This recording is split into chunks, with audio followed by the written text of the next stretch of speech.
So good evening, everyone. My name is Emily Henneman. I am chair of the Medford Community Development Board, and I'm calling the meeting to order. Let's begin with some obligatory procedural matters. This hearing of the Medford Community Development Board is being conducted via remote means. No in-person attendance of members of the public will be permitted, but every effort will be made to ensure that the public can adequately access the proceedings as provided for in Chapter 2 of the Acts of 2023. A reminder that anyone who would like to listen to or view this meeting while in progress may do so by accessing the link that was included on the meeting agenda posted on the City of Medford website. If, despite our best efforts, we are not able to provide real-time access, we will post a recording of this meeting on the city's website as soon as possible. And a reminder that given the remote nature of this meeting, tonight all votes from the board will be made by roll call. I would also like everyone to know that project materials for all projects before the board can be viewed on the city's website, medfordma.org, clicking on current CD board filings, and Danielle or a member of the staff will drop that link in the chat. We are going to start with roll call attendance. Ari Fishman. Present. Hey, Ari. Sabrina Alpino. Present. Hey, Sabrina. Adam Behrens. Present. Good to have you here. Annie Strang. Here. Hi, Annie. Ben LaValle. Present. Thanks, Ben. Vice Chair Peter Kalves. Present. Good to have you as Vice. And myself, Chair Emily Henneman. Danielle, can you please introduce any staff on the call? Yes, myself, Danielle Evans, Senior Planner in the Office of Planning, Development, Sustainability. We also have Alicia Hunt, who is the Director of PDS. I think we had Sal DeStefano, the Director of Economic Development, if he's still here. Yeah, I see Sal. We have Brenda Pike, who is the Climate Planner in our office. And Welcome, Brenda. we have one of our student interns, Josh Needleman, who will be taking minutes tonight. Awesome. I think that is Important job, Josh. Yeah. Thumbs up for minutes. I used to do that when I staffed a board, so it's an important job. So our first item on the agenda tonight is a new public hearing. We've had continuances for previous public hearings, but this is a new one. So I'm going to read the public hearing notice for the record. This is a rather long one, so just wanted to give people a preview that you're going to hear my voice for a couple minutes. So the public hearing notice for the record is that the Medford Community Development Board shall conduct a public hearing on January 22nd, 2025, after 6:30 p.m. via Zoom remote video conferencing relative to the following proposed amendments to the City of Medford zoning ordinance and zoning map. Amend section 94-2.1, which is division into districts, to add the Salem Street Corridor District. Amend section 94-6.0, which refers to general regulations, to insert a new subsection to create the new green score zoning regulation and to state the applicability, standards, and calculation methodology therein. Amend section 94-3.2, table of use regulations, specifically table A, by incorporating the Salem Street Corridor District into the existing table and to designated the uses permitted therein. Amend section 94-4.1, table of dimensional requirements, specifically table B, by incorporating the Salem Street Corridor District and to state the dimensional requirements therein. Amend section 94-1.2, which is definitions, to amend and add various definitions. Amend section 94-9.0 to insert a new subsection to create the Salem Street Corridor District. Amending the zoning map to create a new Salem Street Corridor District and to change the zoning district designation of various properties to place them within said district, as shown on a map entitled Salem Street Corridor Zoning, dated December 8th, 2024. Amend section 94-11.7, which is site plan review, to incorporate the green score regulation by adding submission requirements for the site plan review and modifications and establish a waiver process. We also include Zoom link meeting details in this notice. This is the Zoom meeting that you are all in presently, and also posted this on the city website calendar. I would also like to let everyone know that a subsequent public hearing on this same matter will be held by the Medford City Council on February 11th, 2025 at 7 p.m. In the Medford City Council chamber on the second floor of Medford City Hall, which is 85 George P. Hassett Drive, Medford, Mass, and via Zoom. So 2 different ways to be involved with that hearing. A link to the public hearing will be posted no later than November 29th, 2024. I'd like to start this off by asking staff if they have any introductory comments, and then we will be viewing a presentation from Emily Innes of Innes and Associates. There's going to be 2 aspects to it. So for people, that were very patient with the list of different changes that we're reviewing and providing recommendations on tonight, there's kind of 2 different topics.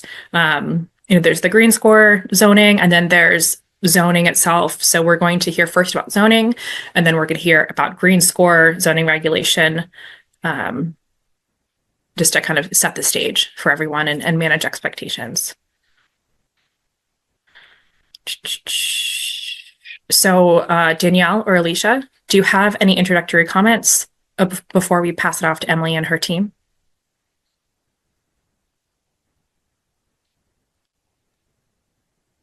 Madam Chair, I do believe that Innes Associates has a pretty solid introduction explaining a lot of the background, the timing, et cetera.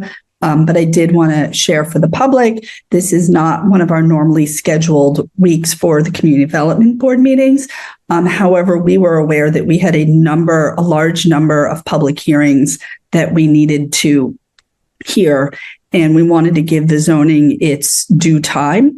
Last time we took up zoning after several public hearings, it was much too late and too difficult to process all that information late at night. So we thought this deserved its own separate hearing. For those who are not aware, the CD board meeting actually went until midnight last week, and we could never have taken this up after that, which is why we're hearing this on a separate week.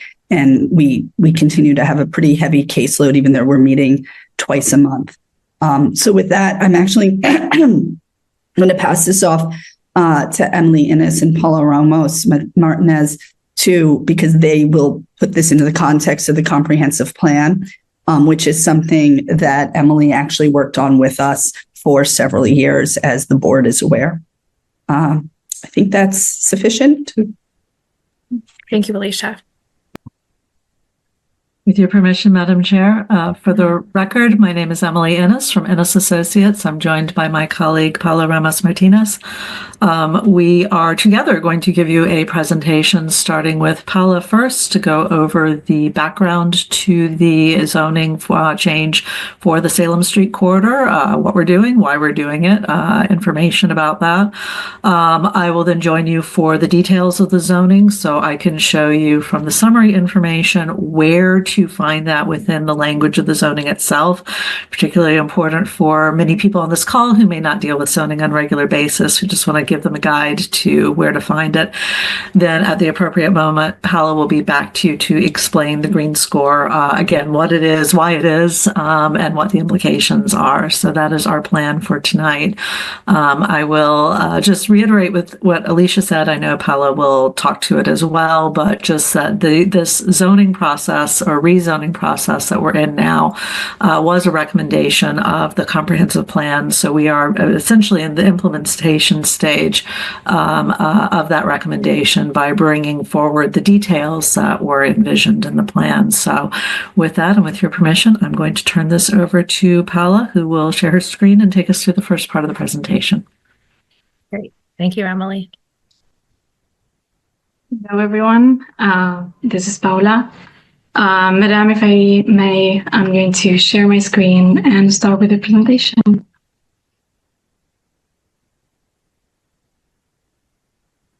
We can see your screen. We're looking at a meeting reminder, which no matter how many times you dismiss, they always pop back up. All right, now we got a presentation. See the presentation? Okay, it's going a bit slow then. And we are looking at your presenter view. Now it's just the presentation. Great. So I wanted to say, it was already said before, but we have two main things that we want to present today.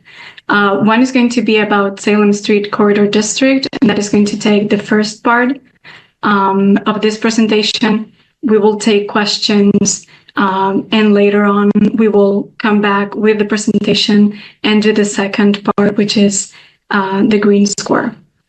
So in the agenda for Salem Street, what I have is we're going to talk about the timeline. So what we did before and that made us come here at this meeting today. So what was the process before that? What are the opportunities for public comments? Not for this one alone, but because we are going to come back, we are reviewing zoning. So we are going to do a lot of topics, very different topics. I want to give to everyone what is the process when we take a new draft. What are the different phases that has to go through, and when in those phases you could give comments. Then I'm going to do introduction of why this, why Salem, where does that come from? We're going to go into your current zoning, what is there now, and then we're going to show the proposed zoning map. The last two topics I'm going to give to Emily, and she's going to go through the draft, so the language, and she's going to talk first about the general changes that are being done to the Medford zoning ordinance, and then the new district that we are adding. And after that, we will do the Q&A. I must say that I'm very happy that there is so many people here today. So what was the timeline? When did this started? And what were the meetings that we had until today? So we did a workshop in July 24th where we showed a lot of analysis that were done at a citywide level and also for Mystic Avenue and Salem Street. And this analysis were very varied, but were showing us dimensions of the lots, the zoning, the existing zoning, nonconformities, transit, a lot of different topics. And all those topics were citywide, but also Mystic and Salem. So this helped us to start it with the analysis. And then in the August 14th, we brought the first proposal. We started with Mystic Avenue and Salem Street. In December 3rd, we did Mystic Avenue first. That's why you see a big gap between August and December. And then when we finished Mystic, we started with Salem Street. We presented the draft. And then in December 11, we presented the final with the comments and different little tweaks that we did to the first draft. In December 11th, the Planning Permitting Committee meeting referred and approved to refer this draft to the CDB, and this is why we're here today. So what is the process? So what we are going to do, and this is going to be with every topic that we are going to bring forward for the rezoning. We're going to first in City Council, and this is in the Planning and Permitting Committee meetings, we're going to bring a new topic where we're going to present it.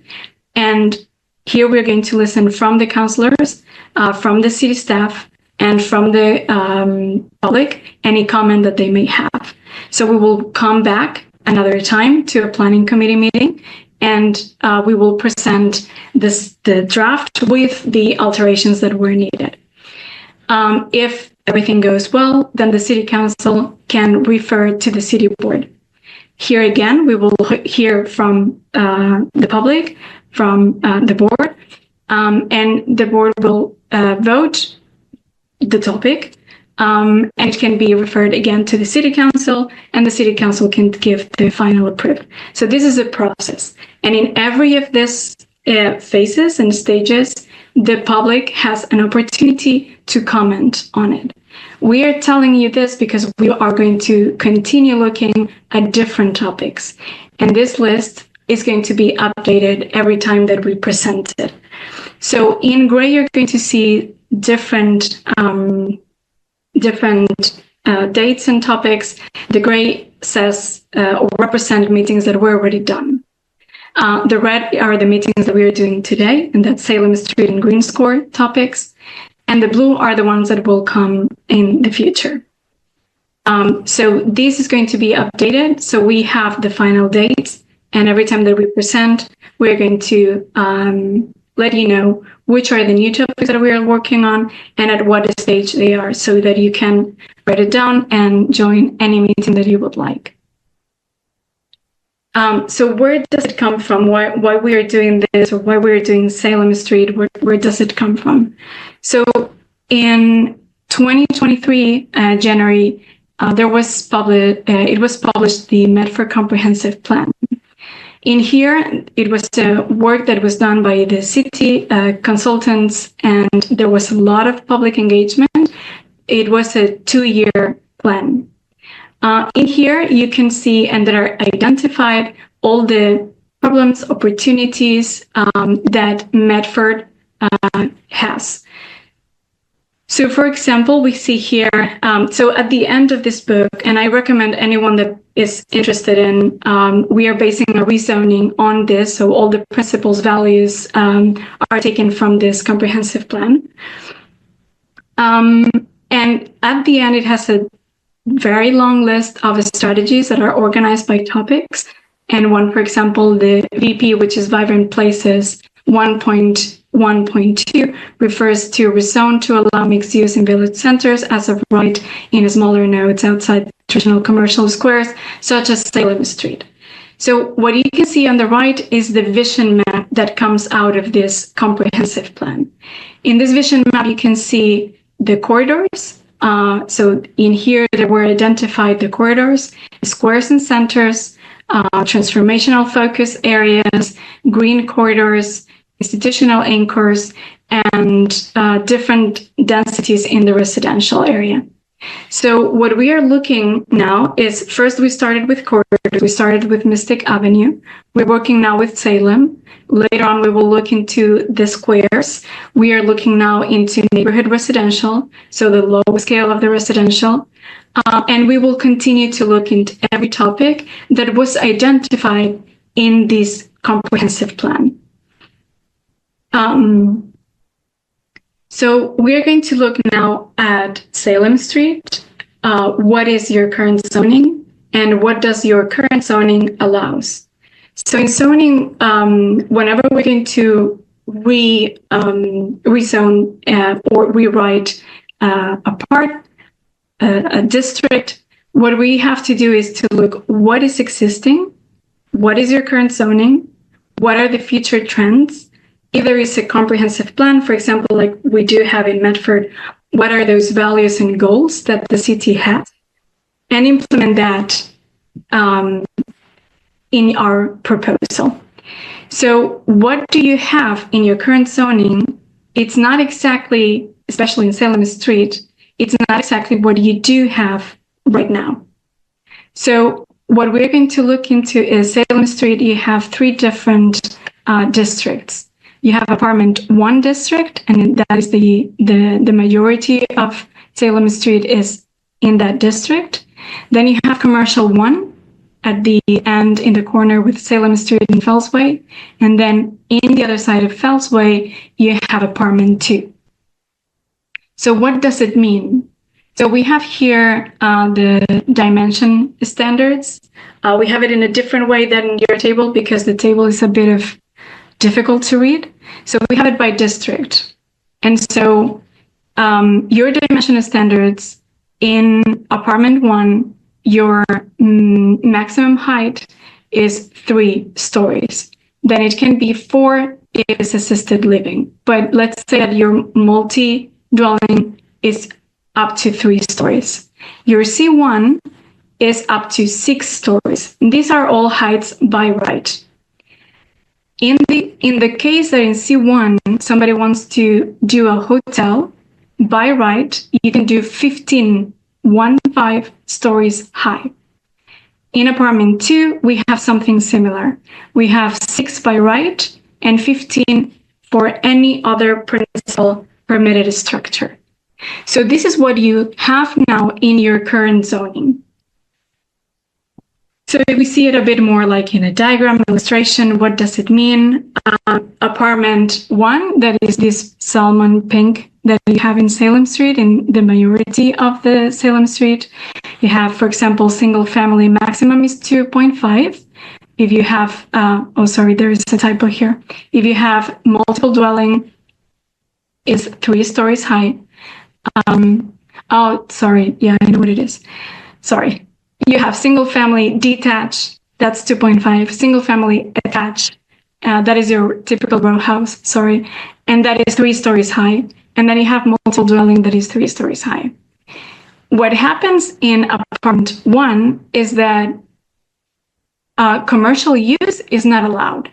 So you have all the commercial buildings that are from 93 up until commercial 1 are uses that are not allowed in your current zoning. Now, if we go to commercial 1, commercial use, yes, it is allowed. You can have multiple dwelling up to 6 stories. This is what is allowed right now. And you can have a hotel that is 15 stories high. With apartment is very similar, but instead of hotel, what you have is any other principal structure that is allowed in apartment 2. And the dwelling, multiple dwelling, is also 6 stories high. So in our proposal, we don't think that those heights and those uses really reflect what you do have right now. Because you do have a lot of commercial that we do think it's important to keep and to make it conforming. You do have, you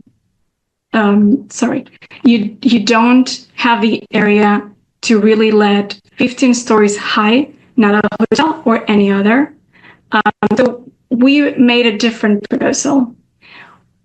We want also to have mixed use. So what we did is to create different sub-districts. We wanted to create a lot of diversity as it is already now. We wanted to look really into what you have and what really works.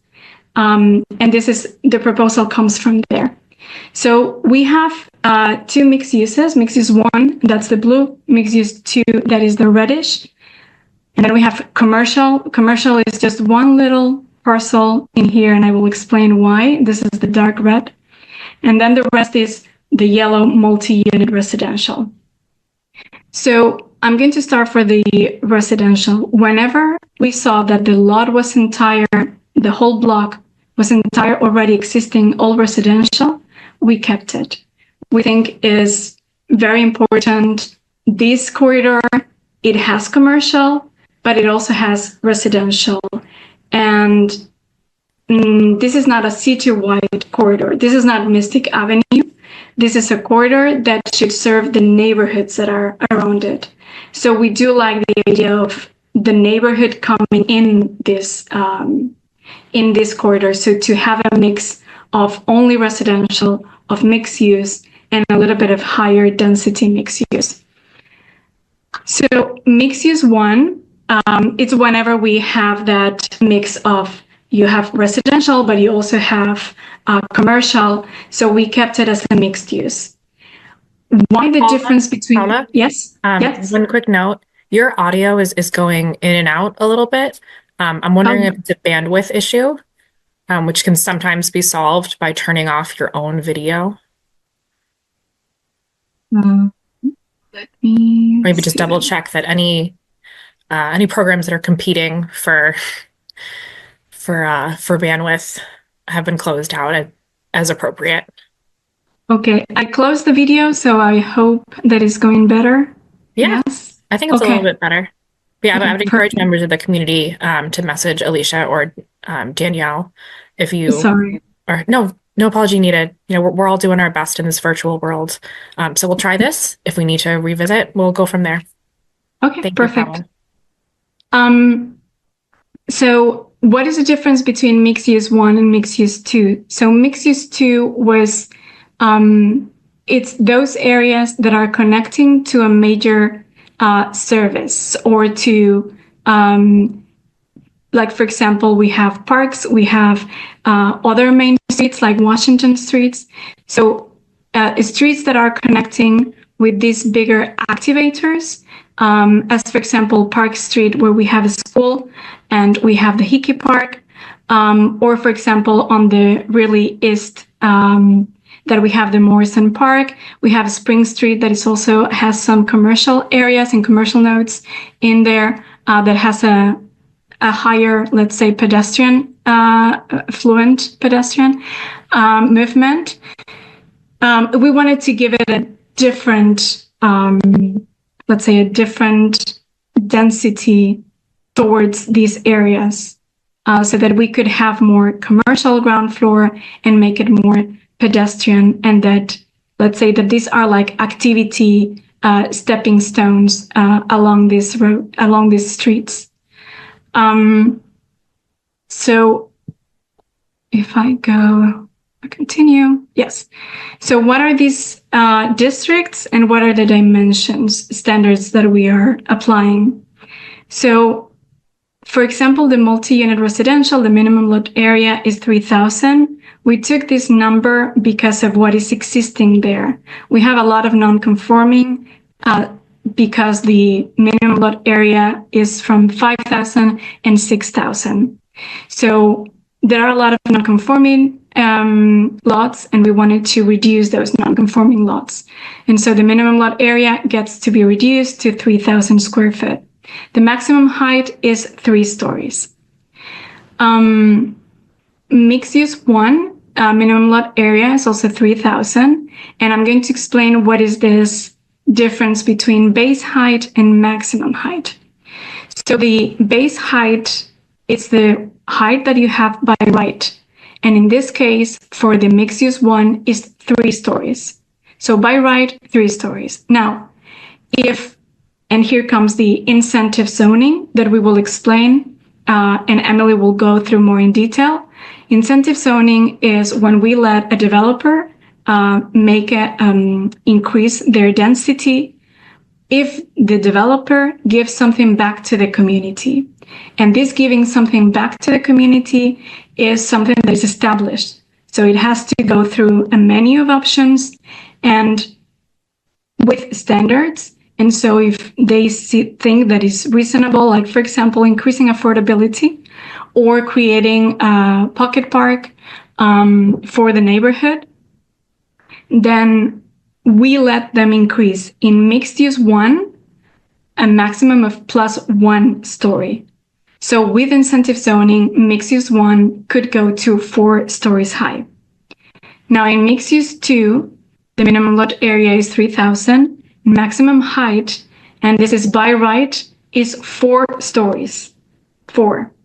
Now, with incentive zoning, so if the developer gives something back to the community, they can increase by 2 stories. So maximum height with incentive zoning is 6. And then the commercial, which in this case we have a very small a very small lot there, is minimum lot area 10,000 square feet, maximum height 3 stories, plus 3 of incentive zoning. So it will be the same as mixed use 2 at the end, but it has 3 of incentive zoning. So by right is 3. We will talk more, and Emily will go more through these dimensional standards. So we are going to go through the map, and in this map, we're going to see what is there right now and what is not permitted by your current zoning.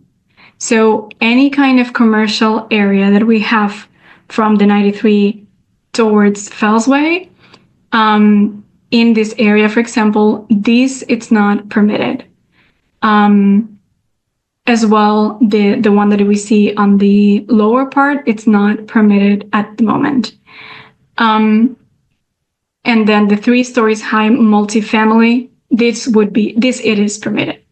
So Just to clarify, Carla, when you say Yes. not permitted, it doesn't mean that if these amendments were to pass, like we would evict these businesses. It means they're welcome and encouraged to continue to operate as they see fit. Just to sorry, because maybe it's a bit confusing. What we are doing is that they will be permitted with our zoning. So with our proposal, they are permitted. And this is that right now they are non-conforming by use. But they can still continue to operate regardless. Yes. It's just that if they want to increase their height by the current zoning, they have to go through a lot of bureaucracy but they're not required to. Great. So because the commercial use is not permitted in apartment, these are non-conforming. That will change with our new proposal because they would be in the mixed district, and commercial, it is permitted. Thank you. Sure. So the same would happen here. Every time that we see a commercial in your current zoning is not permitted, that would change in the new zoning. Gas station, for example, you do have some along Salem Street. These won't be permitted in the new zoning as well. So they continue to be non-conforming. As well, when we continue, another gas station and another gas station. They are very close, 3 of them. So these are non-permitted, non-conforming, and they will continue to be non-conforming.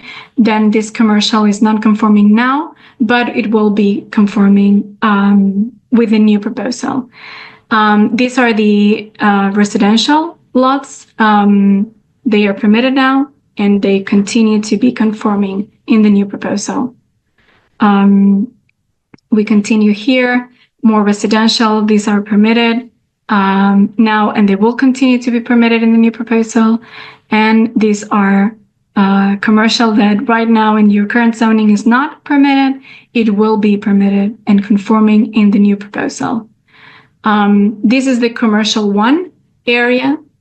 So all of them are permitted now, and they continue to be permitted in the new zoning. And this as well. So now I will explain this really red area that we have as commercial is mainly so that we think this gas station makes sense to be here. It's near Fellsway. It's out of traffic from Salem Street. So we prefer that we can keep and that we would like to continue. So this is conforming in the new proposal. So we also wanted to add this definition. This is a business incubator, because we think that this is a new definition that would attract certain types of business into this area. They can be very small, so not big scale. So I'm just going to read the definition. Business incubator is an organization that assists early innovators achieve a minimum viable product or service and create an achievable plan to make that product or service to market. In addition to mentorship and investment opportunities, a business incubator gives access to logistical and technical resources, as well as a shared office space. An incubator program can last for several months to a few years. We think also that this can create a lot of activation and a lot of community in this area. And because we understand that people might be worried about having this mixed use 1 and 2 next to their residential or a single family house, what we have come with is a neighborhood compatibility. And this is that when MX1 or 2 or in commercial lot abuts a residential parcel, it shall be subjected to these context standards. And that means that their side and rear setbacks are going to be from 0 to 10. So they have to allow that setback. So we have a little bit more of a space between the two buildings.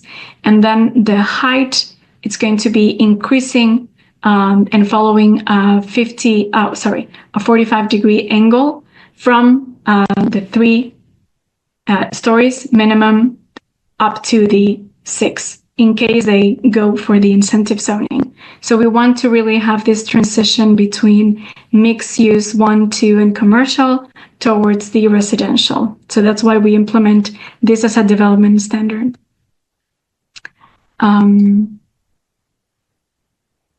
What we also want to let very clear is that as we see this area is as a pedestrian-oriented area, we want this to be as active and for people in the center of this plan.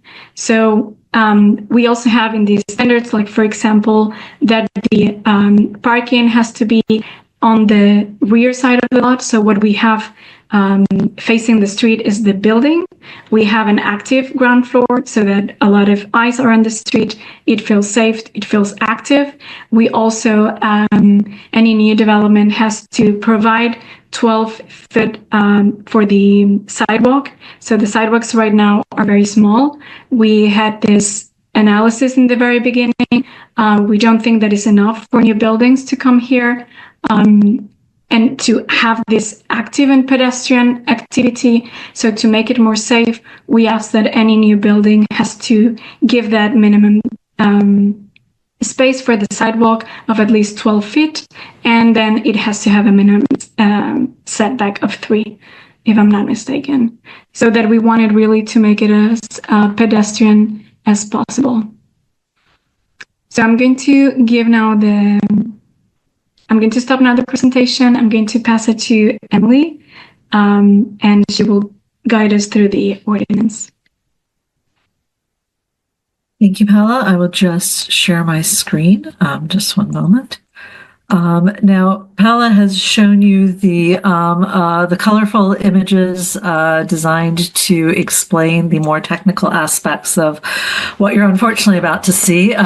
Zoning can be kind of dry when you're not familiar with it. But I do want to show you where in the zoning ordinance to look for the things that Paula just mentioned. Also, I believe the CD board members received a staff memo on proposed changes that came out of the city council meeting and a couple of other implications from those conversations. I've already put them in here. I've highlighted them, so I'm going to show them to you as we go along, and then Paula will show them to you again later when we go back to the presentation. So the first thing is the division into districts, which we talked about already. When you establish a new zoning district, you have to put that into a certain part of the zoning ordinance. I should say, I think most of the people on the call are probably familiar with this, but just for those who have not looked at zoning changes before, zoning changes are not development projects. They set the stage, they give permission for things to happen, they give options for things to happen, but they don't require that things happen. And I think that goes to what we were talking about earlier with the uses that are non-conforming under the current zoning. We had a couple of different goals as we approached this process. One, obviously, was, as Paula said, to make sure that we were following the recommendations of the comprehensive plan, implementing that after that long public process. But the other thing was, as we were looking at what was on the ground now, hearing maybe what people valued about their neighborhoods and understanding that many things, and this is true of almost every community in Massachusetts, many things that are physically present now are actually not allowed in the current zoning. And that's because many of our communities developed before zoning came into play. Some communities didn't start putting zoning in place until the 60s, some were a little bit earlier. But most of our New England cities and towns are actually older than zoning. So as we looked at this, just to clarify that we were also looking at giving permissions for things that were already there, making it easier for people to invest in their properties because we were reducing the requirement for them to go and get a variance because their properties were non-conforming. So part of this is what we call right-sizing the zoning to what's already there, and I'll call out some of that. So unfortunately, I'm going to scroll through and make you a little bit dizzy as we look at this, but the next key thing to note is the table of uses. Now, for those of you who may have been watching the changes when we did the Mystic Avenue corridor, you're going to recognize some of the terminology, the MX1, the MX2, and the commercial districts. Those district types are also present in Mystic Avenue, but we are tailoring them to be appropriate for Salem Street, right? Because Mystic Avenue is a very different entity, a very different feel, a very different purpose than Salem Street. So the first thing we did was to add this MR, this multifamily residential district, which Paula explained. So that's new. That is not found in Salem Street. And that was to allow for housing that was variations or varieties of housing types that was more suited to a neighborhood corridor, a neighborhood area. And then the second thing, so you'll see the yellows, that's the MR coming in. It allows and disallows or allows by special permit, depending on the use. The other thing you'll see is from time to time, you'll see a blue coming in under MX1, MX2, or commercial. You can see it here, for example, for co-living. That's when we're making a change from what's in Mystic Avenue, where we're specifically tailoring these district types to be appropriate for the Salem Street corridor. And I'm going to call out a couple of them as we scroll through. So if you are interested, Paula gave an overview of what is and is not allowed in the different districts. But if you're interested in the specifics of what is and is not allowed, then you should go to this proposed table of uses. And I believe that all of these are online now. We will update it again as we do after every meeting with the city board. We'll provide the new version. So you can see here, for example, adult use. There's a no in the commercial. You see that blue. That's because adult use is allowed in Mystic Avenue in the commercial subdistrict. It's the only place in the city that it's allowed. So it is not allowed here. You will see also that we are proposing changes, and Paula will go over this. We're proposing changes to some of the medical office definitions we introduced this past spring, earlier in the process. We are refining them to be more specific with both and consistent with both state and federal law, and also with the needs of the overall city. And then the permissions, and I'll show you the definitions in a minute, are very much tailored to Salem Street and neighborhood needs here. So I'll show you the definitions that go along with these, but just note that that's also a difference with the corridor. The other big one is that, where there's a major change, is that in the Mystic Avenue district, the adult use marijuana uses are allowed, the various options. They are not allowed in Salem Street. So you can see those called out here. And then motor vehicle related uses, as Paula mentioned, they're allowed in the commercial. The light service station is allowed by special permit by the CD board. The other ones are not allowed. And then certain industrial uses, manufacturing, research and testing, things that are appropriate for Mystic Avenue are not appropriate for Salem Street. So we have removed those. And there's a couple of tweaks in the parking that you see that are not major. Here's some other of those light industrial uses that are not allowed in Salem Street. And that is a change.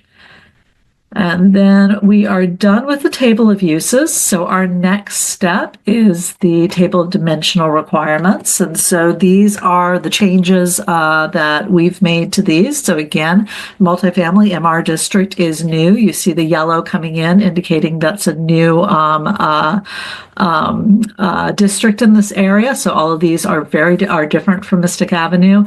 And then the blue, again, tailoring these district types, the mixed use 1, the mixed use 2, and the commercial for Salem Street. So Paula went over the lot area. This was based on our evaluation, our analysis of the lot area in this neighborhood.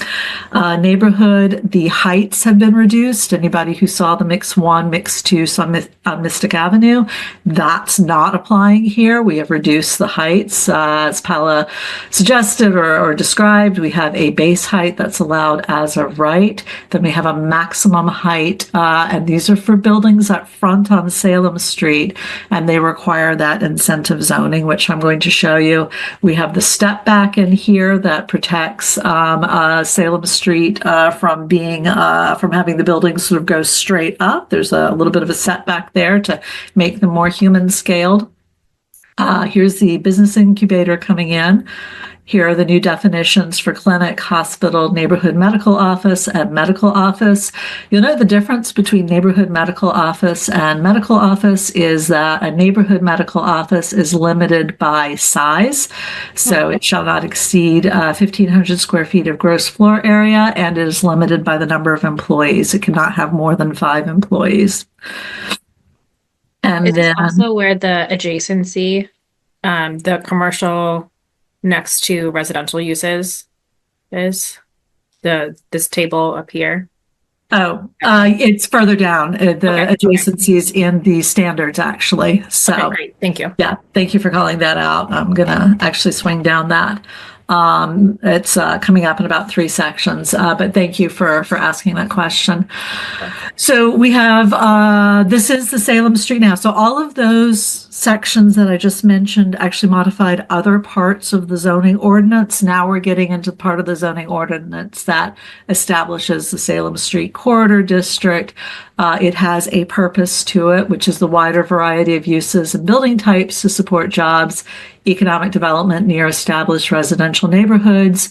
Paula mentioned that we were looking for neighborhood goods and services, neighborhood economic activity. So the idea is this provides options for living within walking distance of jobs, goods, and services.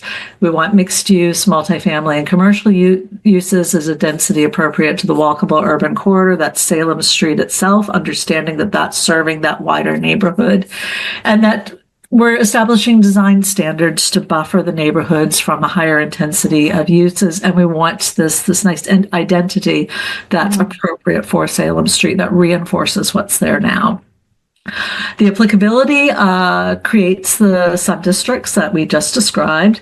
And then this is that question that you asked, Madam Chair, dimensional requirements and waivers. That's where we start to refine the dimensional requirements to allow for the setbacks, the step downs. So we have to, this first one, the front setback is the one that Paula mentioned, where the facade has to be set back to create those wider sidewalks to make it more walkable. The side and rear setbacks are required next to an existing lot with a residential use of fewer than 5 units. We have to have a landscape buffer or a fence with a landscape buffer on the other side. Here are the height step back requirements, which is that neighborhood context and requires the massing of the building to be reduced closer to a building in any of the residential only districts, and that's to allow for light, air. It keeps the existing residential buildings from being dwarfed by new buildings because they have to reduce that massing, reduce that height. We require the ground floor active frontage. We require some additional transitions to residential districts. We have setbacks for infill lots. So again, these are allows the infill building. An infill building is a new building on a vacant lot, for example, and it allows the infill building to match what's on either side of it. So we keep the consistency with the neighborhood. We have height waivers. These are consistent. This is the step back waiver. So given that diagram, you can see that if you have a step back from Salem Street and you have a step back from the residential neighborhood, and you might have a step back from another residential, at some point you can't build a building. And so the waiver allows the Community Development Board to reduce the dimensional requirements of any of the step backs, but it requires that priority is given to keeping the step backs that reduce the massing next to residential buildings. So in other words, you could reduce maybe the step back on Salem Street, but not the step back next to one of those 3-story existing residential. We wanted to put criteria around that.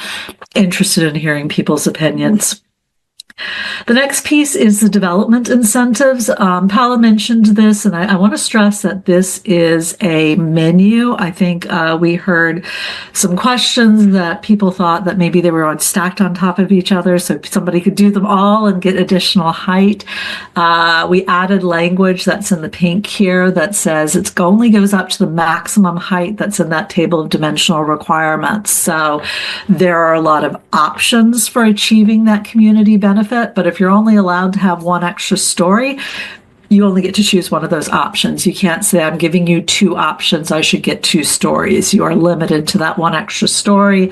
Obviously, the maximum that we have is 3 incentive floors on top of a 3-story building to get to 6 stories. So that is your limitation in this area. It's a 6-story building, so it's either 4 and 2 or 3 and 2. But none of these have changed except for the public parking. We had heard comments throughout the process that Salem Street, that area could use some additional parking. And so we've added public parking as a benefit. However, you'll see for the shared community solar and public parking, these are topics we're still working on. So we have not set the requirement for the benefit yet. We're putting these in here to let people know that these are potential options. And we're going to confirm what the requirement would be for the benefit at a later date in the process. And then the design guidelines and applicability of the development standards. I do not believe the sidewalk width is the only thing that changed from the other ones that we had developed. I'm just skimming down to see. Yes, that was the only change. So these development standards and design guidelines are used in the site plan approval and the special permit process. They are criteria to measure the developer's proposal and require that they meet certain standards or certain address certain guidelines. For anybody who had seen the earlier process, except for that sidewalk width, they should be familiar. And with that, I'm going to stop sharing my screen and turn it back to Paula just so she can give us a summary of the changes from the original document that we sent you, and then we're happy to answer any questions from the board and from the public as appropriate. Paula? Madam Chair, if I may, I'm going to share again the presentation.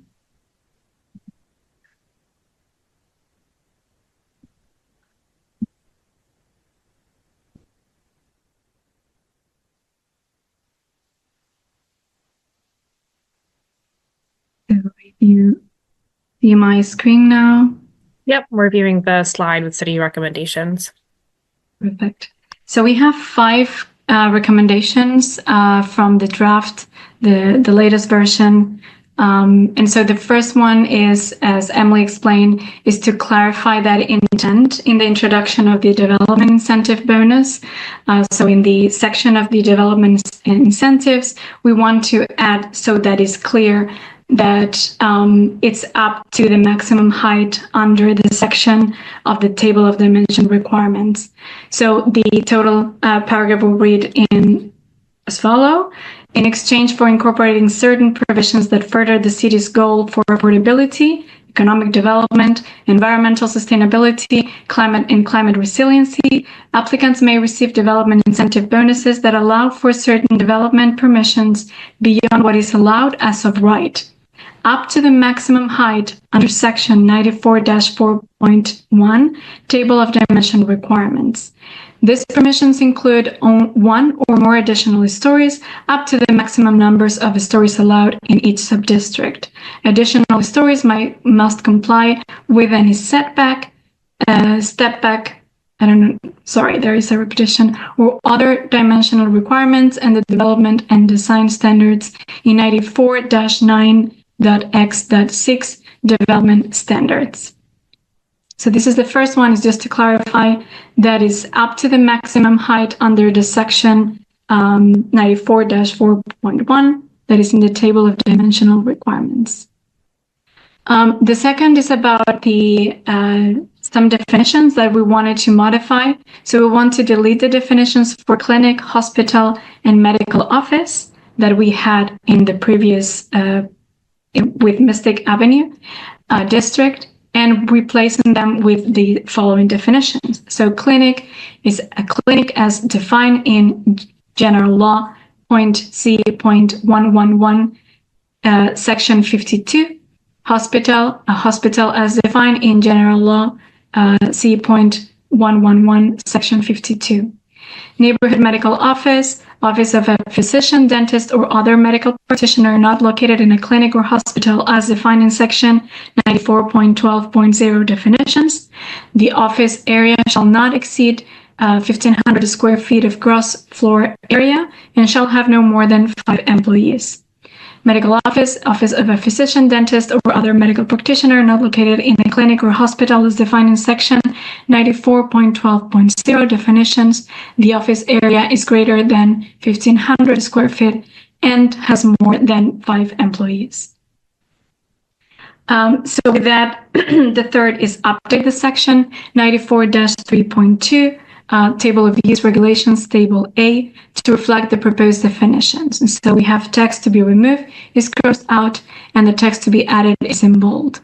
So we have them at the end of the table. We include that neighborhood medical office, which is not allowed in multifamily district, but it is allowed in mixed use 1, 2, and commercial. And then the medical office is not allowed in multifamily. And then we have mixed use 1, 2, and commercial as a special permit. And then the clinic is not allowed in any of the districts. The fourth is to add to the section 94-9.x.3 dimensional requirements and waivers the following. So we add two of those requirements, one requirement and one waiver, which is the height step back requirement. And this is the text for the diagram that you saw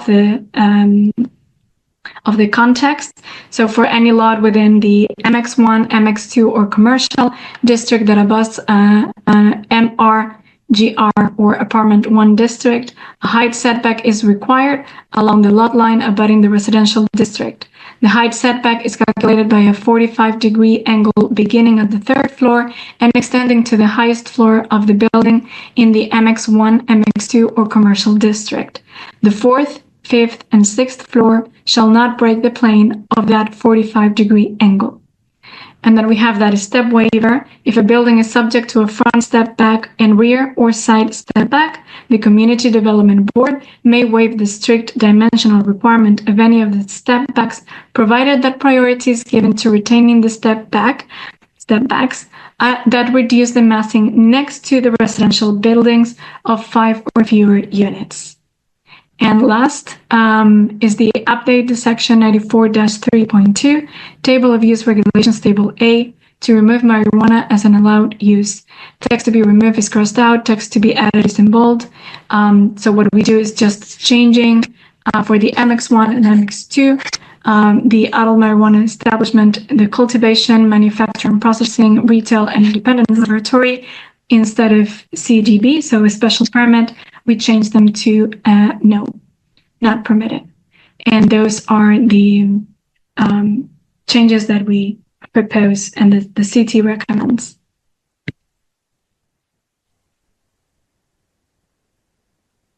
So now we will give the Q&A. We finished our presentation and we hope for any comments. We will be answering them, Emily, myself, or city staff. Great. Thank you, Paula. Thank you, Emily. I really appreciate the thorough presentation. I'm going to open it up to the Community Development Board for comments or questions from our group. Following that, we will open the public comment period just to give a preview of what's next. We have Annie, Peter, Sabrina, Ari, Adam, Ben, myself online from the board. I'll just start with my first takeaway, which is really the alignment with the existing setup of Salem Street. I think that presents a lot of opportunity. As I asked Paula, these non-conforming uses, do they, does that mean that, they get kicked out or, something bad happens to them? And it almost means that they have more opportunity. So if, they wanted to do something with their site or do something different commercially, they are now allowed by right. So I really like that. I think it's very considerate of kind of the connections between commercial and residential. I like your thoughts around step back, especially the connection between, higher density and the housing. And it has some strangely specific questions about this neighborhood medical use. But I can save that. It was really just, why 5 employees? I mean, that feels almost like an arbitrary number. And, it feels weird to be regulating the count of employees. As well as, questions around, I think there was a comment that we don't allow neighborhood medical office and multifamily. And my first thought was, there's people that operate, their medical practice out of, the first floor of their home. I don't think that's, common enough to make a big issue of it, but I did just want to recognize that just in case that's a scenario that you all evaluated. So yeah, those are some of my initial thoughts. But maybe we can do a round with the board, and then Paula and Emily, if you want to respond, because we might have some of the same concerns. I see Ari, they have their hand up. Thank you, Madam Chair, and thank you, Innes Associates, for the very detailed presentation and proposal. I live just on the other side of the Rotary towards Medford Square, so I'm very familiar with this corridor. And one of the things that I appreciate about it as a resident is that mixture of residential, commercial businesses. I can walk down the street and get a sandwich during my lunch break. And I think that one of the great ironies of the greater Boston area is that many of the structures that we most value and people most like, the townhouses, the triple deckers, are disallowed by our zoning, and we can't build more of them. So I think it's very smart that we're aligning it to accurately describe what we have and allow for more development like what we already have evidence through living that this is what is working for our community. I don't have any particularly detailed questions. I'm looking forward to hearing community feedback, but I think in general, the approach here of allowing commercial and mixed zoning makes a lot of sense for this area.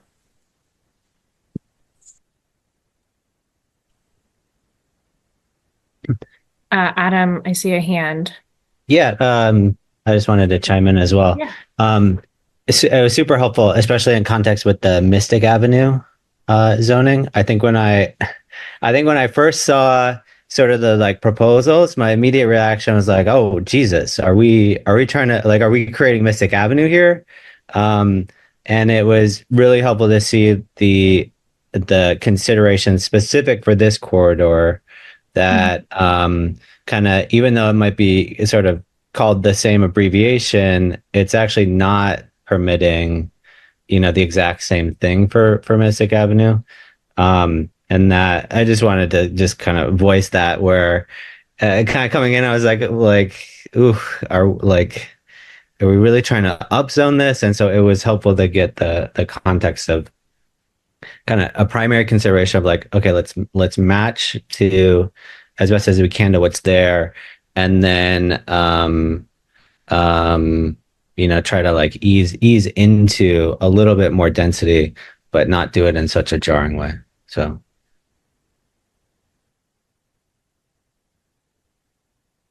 Then Sabrina, Peter, any thoughts? Or Ari, any response to, Adam's comment? I think, you hit the nail on the head. We can use the same, they're the same letters in the table, but we're clarifying that this is specifically for Salem Street. And I think that's some nuance that Paula and Emily, your slides did a good job at differentiating. I'm just going to say that I do appreciate the clarification on the height, because I know that's something that was confusing to people, and to understand that it is a hard maximum of 6 stories anywhere on the corridor, because I think that is something that I heard concerns about, and I'm glad to see that that is the case. Agreed. So I'm going to do a quick break because we're humans. Give Emily and Paula a little bit of time just to pull together some thoughts and responses. But let's all meet back here in, let's say, 5 minutes. Grab a water, bio break. And I do see a hand. We will be moving into the public comment period after we hear back from Emily and Paula. Feel free to raise your hand and we will get to you once we enter that portion of the meeting. Really excited to hear from the public. We've got a great crowd, so should be good. But yep, we will be back in about 5 minutes. Formally, I actually had a comment before, from the staff before you go to public. Yeah, so I gave Emily a heads up. She's going to defer to you, and then we're going to hand it back to Emily and Paula for any responses to the board comments, and then go into public comment. So Alicia, if you would like to provide some of that insight. Great, thank you. So I did just want to reiterate that we had reviewed and met with the consultants since what originally went to the CD board in your packet is exactly what went to the city council. Mm-hmm. And so that is what the city council has to vote on, but they can be voting with amendments, and they would vote on amendments that you recommend. And so what is this recommendations from the staff are amendments that have come up since it went to city council. But there was one that we had discussed, and I think maybe there was a little miscommunication. And so I just wanted to mention it because it's not in that. So with the small medical office, the neighborhood medical, yes. One of our thoughts was that we should be looking at limiting the hours from 8 a.m. to 7 p.m. because we don't want off medical offices and stuff. We don't want people in people's neighborhoods next to people's homes coming and going at very early hours or very late hours. So you wouldn't want an urgent care open till midnight next to somebody's house, or you wouldn't want them that kind of stuff going on. And so that was one of the recommendations, was to have hours of operations. And that's also something in a big picture way that we want to be looking at in our zoning across the board, is what are the hours of operations and how are they allowed in zoning? There is a paragraph in zoning that currently limits hours of operations, but it doesn't apply to medical offices. And it might be different if it was in a strip mall than it is if it was next to someone's home. Sure. Yeah, thinking about the implementation, the actual use, and the day-to-day clientele. That's a good lens to apply to this. Mm-hmm. Thank you, Alicia. Emily and Paula? Happy to respond first to that and then to the comments from the board. We agree on the hours of operation. It was, as I said, as Alicia said, it was a miscommunication that it was left off our text. So we're just pulling the correct sentence, and we'll have it for you by the end of the meeting or at the appropriate point to discuss it. But we agree that that's an important piece.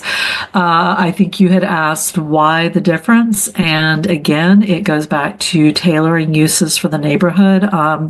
It is quite common to think about the impact of different uses on a neighborhood in terms of the scale of a business or a use. And one of the issues we had heard coming from the community was something like this, like a business that had clients coming to it, the impact of traffic on it, given that Salem Street is not only a corridor in the sense that it leads from one place to another, right? That's how the comprehensive plan was defining corridors, is that they were important streets that took people from one part of Medford to another part of Medford, but it's also a neighborhood. And so we wanted to think about the scale of certain businesses. This is one that came up. The size, the number of employees, the hours of operations are all methods of limiting that scale. So we've got a smaller scale, which could be as of right with special site plan review. Rather, we have a larger scale that could be a special permit, and this just have a higher higher level of review before it comes into an area. And I do want to stress, I was delighted to hear the CD board members picking up on this idea of tailoring Salem Street to match what's there now. I do want to reinforce that zoning presents options. It doesn't require somebody to change their property. So a business that's non-conforming now, that would have to go through a variance process to invest in it. A homeowner maybe whose current house is on a lot that doesn't meet the minimum lot requirements, would also be non-conforming for certain things, might have to go for a variance. Part of our goal was to reduce that. It doesn't mean the business has to change. Doesn't mean the homeowner has to do anything, but if they choose to, the pathway is a little bit more clear for them now if the zoning is passed than it would have been otherwise. Zoning changes are about creating those opportunities, and in this case, with the addition of development standards, with the ability to do design guidelines, it is also about putting appropriate community controls on some of those uses, some of those potential buildings that could come in if people make certain decisions with their property. But I just wanted to reinforce that we were trying very hard to respect what Salem Street was while giving the people who live, work, own businesses there now opportunities for the future. Also one thing as well. We do allow home occupation in multi-residential. So if they have a small business and they want to, so one doctor or something practicing from their home, that is possible in the residential, because home occupation in the table of uses is permitted. I just wanted to flag that.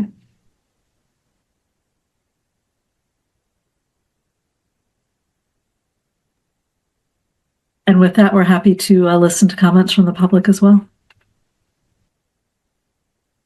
Great. Okay, so I see some hands raised. Let me pull my notes back.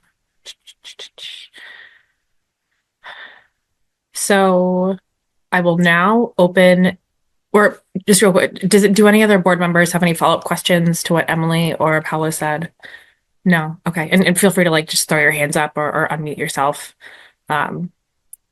Strong no from Annie. Thank you. So I will now open the public comment period. Those who wish to provide comments can use the raise hand function or message Danielle in the chat if you're having technical difficulties. You can also send an email to ocd@medford-ma.gov. Before providing your comments, please state your name and address for the record. Reminder to all meeting participants, please refrain from using the chat function to message any comments to city staff or board members outside of technical difficulties to city staff, as it's not part of public record. However, if a participant is having audio or other technical issues, message Danielle, message Alicia, and they'll make sure you enter the queue. We are limiting speaking to 2 minutes per person. Part of the reason we do this is, especially for topics like this, we have a lot of people that we want to hear from. We want to make sure everybody is heard in an equitable manner. The 2-minute limit has worked previously for meetings, so we're going to be using that for this meeting. If you have more to add, or you want to respond to others' comments, I encourage you to email ocd@medford-ma.gov. All of those comments get shared with the board. We review them before every meeting. So, those, they don't just go into a black hole. So I want to encourage people to also use that email address, as well as, speaking up this evening.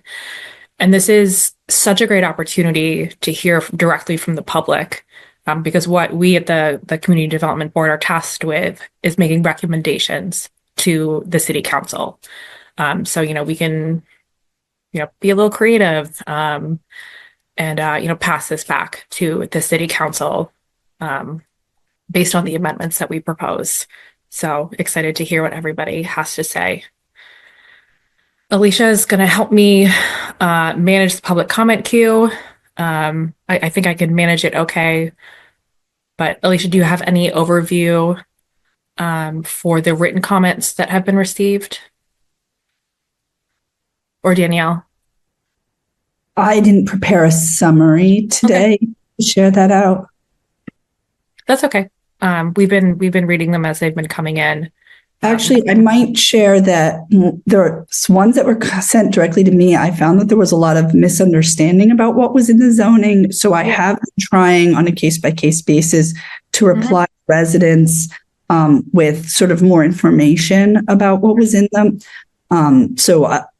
Partially because a lot of the concerns were around things that were either not correct or were being changed.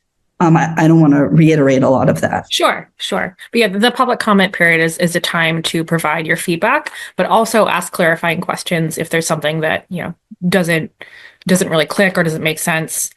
So encourage everybody to ask questions as well. And thank you, Alicia, for providing, more updated feedback to the public that sent in questions. So I just want to make sure I'm keeping track of everyone. So the first public commenter that I see is Carlos Cabrera. You're going to get a request to unmute. Please state your name and address. Alicia will start a timer. Hi, how are you? Yeah, my name is Carlos Cabrejas. I live at 224 Salem Street. So thank you for taking the time and for this presentation. Especially Paula was very thorough. So my question is, what is the plan to alleviate the already busy corridor that Salem Street is? Bringing all of this, development, houses, businesses, traffic is only going to get worse. What is the plan to make this, to mitigate the, what I said, already bad traffic that we have? Thank you. Thank you, Carlos. Appreciate the question. And we for anybody that hasn't done these before, we typically hear all of the public comment, and then we'll pass it back to Emily and Paula to provide a little bit more insight. And then we as a board will deliberate and go from there. The next public commenter that I see is Dave McKenna. Dave, you're going to get a request to unmute. Oh, sorry. Maria Elena, I might have accidentally clicked your name, but we're going to start with Dave. Where did Dave go?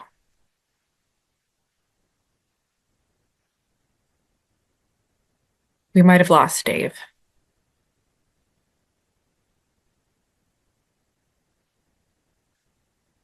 Let me look at the attendee list. I just sent him an unmute. There we go. Okay. Hi, Thank Dave. you for the presentation. I am generally supportive Just of the address real new. quick. Oh, David McKenna, 2 Vine Street, just half a block from Salem.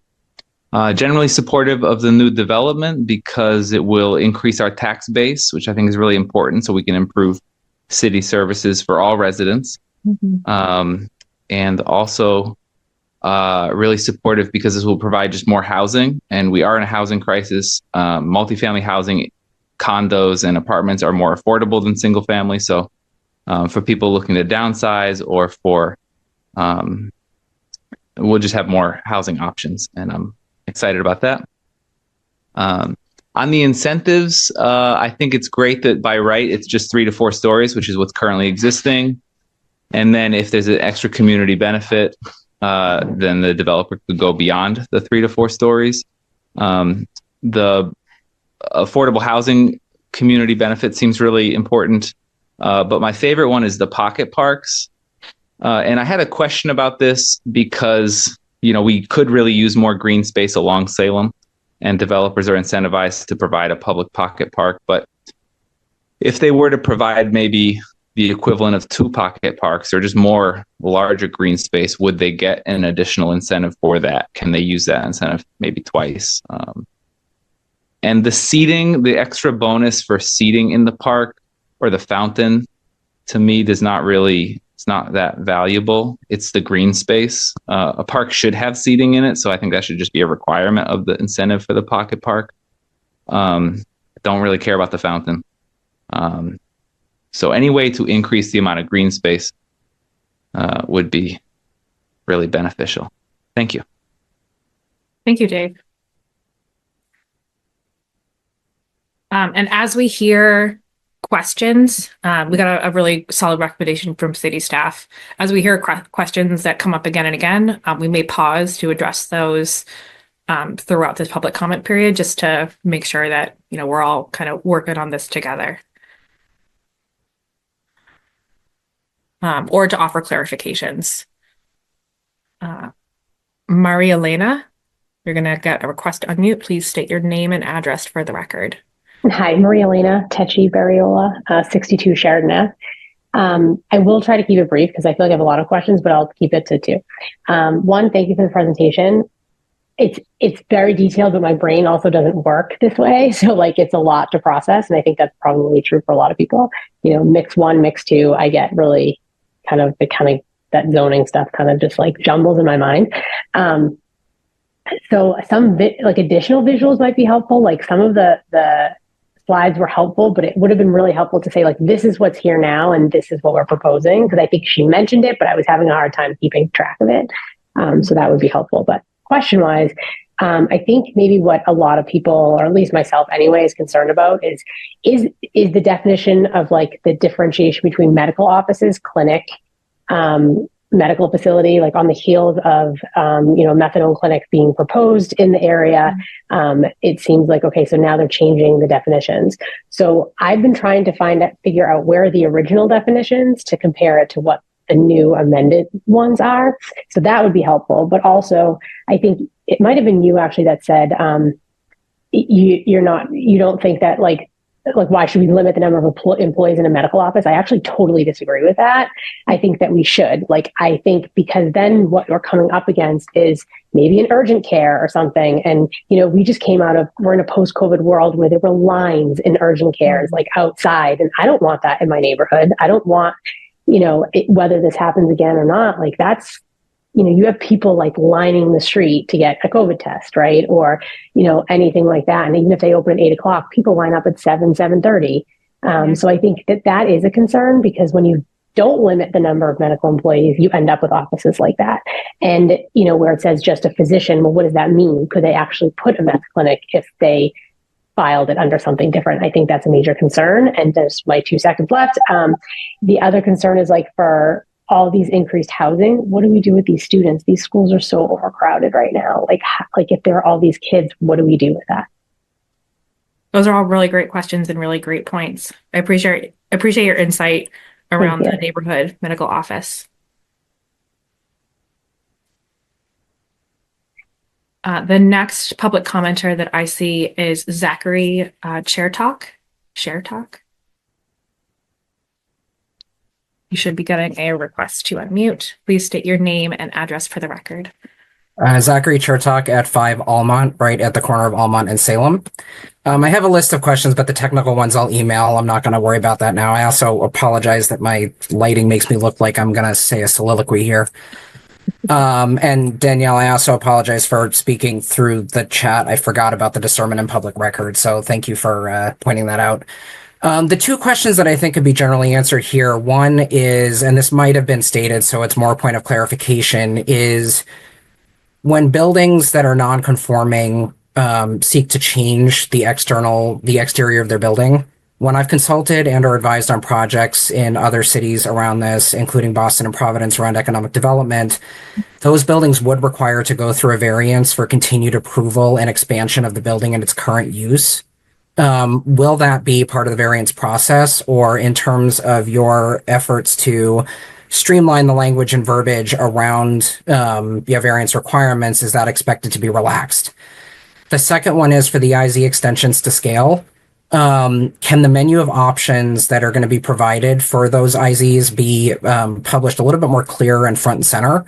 And can we be given notification around when it's solidified and what those are, as well as what the proximity to any proposed construction would be, what the requirements in terms of distance from them are?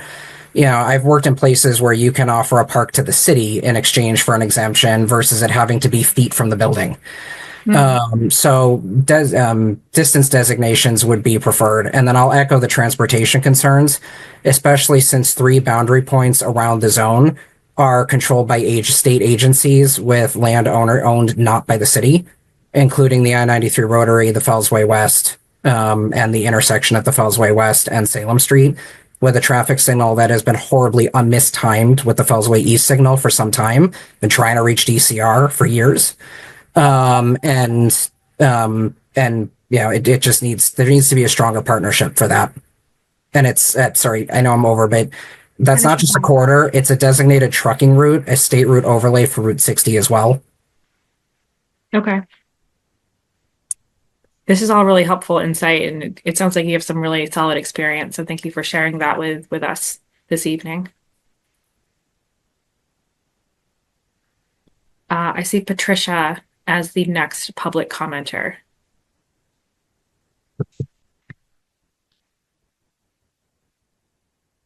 You're going to get a request to unmute. And please state your name and address for the record, please. Patricia Chappelli, 53 Garfield Avenue. I just wanted to make sure that the Community Development Board got our legal letter from a group of neighbors this evening. We have 837 people that have voted no for this corridor expansion. No one has been included in any community involvement, questions. All we hear is, we think you need, we've decided. What about the voters and the taxpayers? I feel confident in the next week, we will have over 1,000 people in this neighborhood that do not want this corridor. This is a social justice neighborhood, as our legal letter implies. You've done nothing to offer any kind of, there's language barriers. Nothing has been done in another language. Nothing has been done regarding a reverse 911 call. And I think it's despicable the way this has been hidden from the neighbors and the constituents in this neighborhood. Salem Street, if you would even bother to come over here at 6 o'clock in the morning and 6 o'clock at night, you would see bumper to bumper traffic. And I think this is all of this rezoning. It is just too much, too fast, too big, too dense. It is not what this neighborhood needs, and nothing that the voters, the homeowners, and the taxpayers want.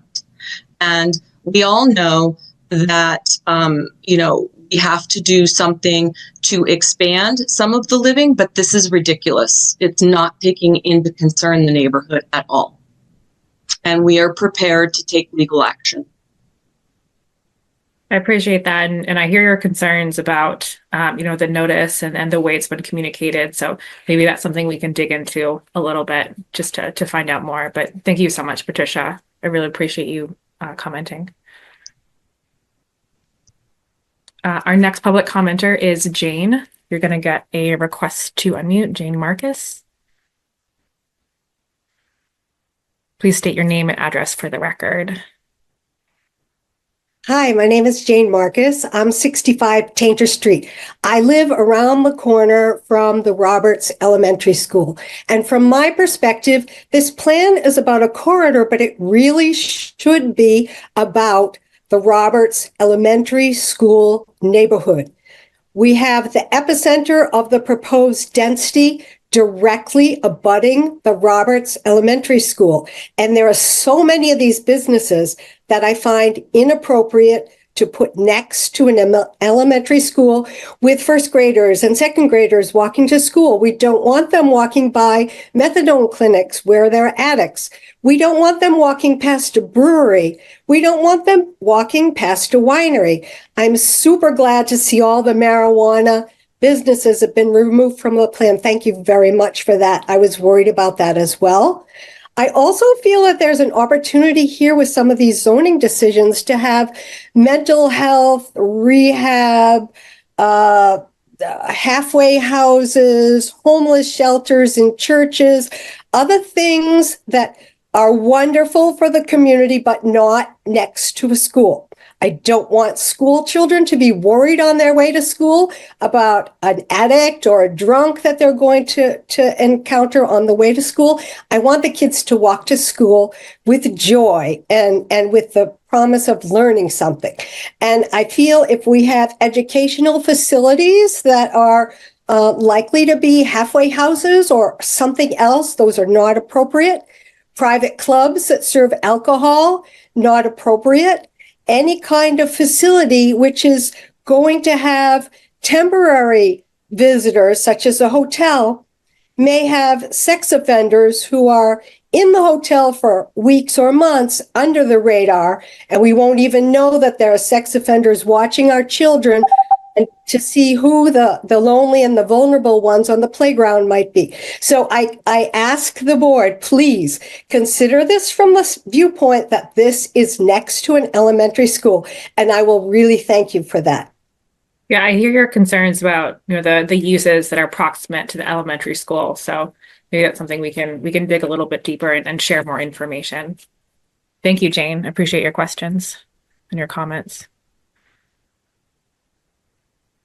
The next public commenter that I see is Cheryl R. You're going to get a request to unmute. And please state your name and address for the record, please. Hi, I'm Cheryl Rodriguez. I live at 281 Park Street, which is the epicenter of the neighborhood node. Park Street currently gets about 2,000 cars per day, and Salem Street, according to the 2022 study, was at 18,000 a day. It's important to note that this presentation doesn't match the zoning that is uploaded, so you are voting on whether or not you are recommending the pot. That's not gone. It's gone through 3 versions and was not removed.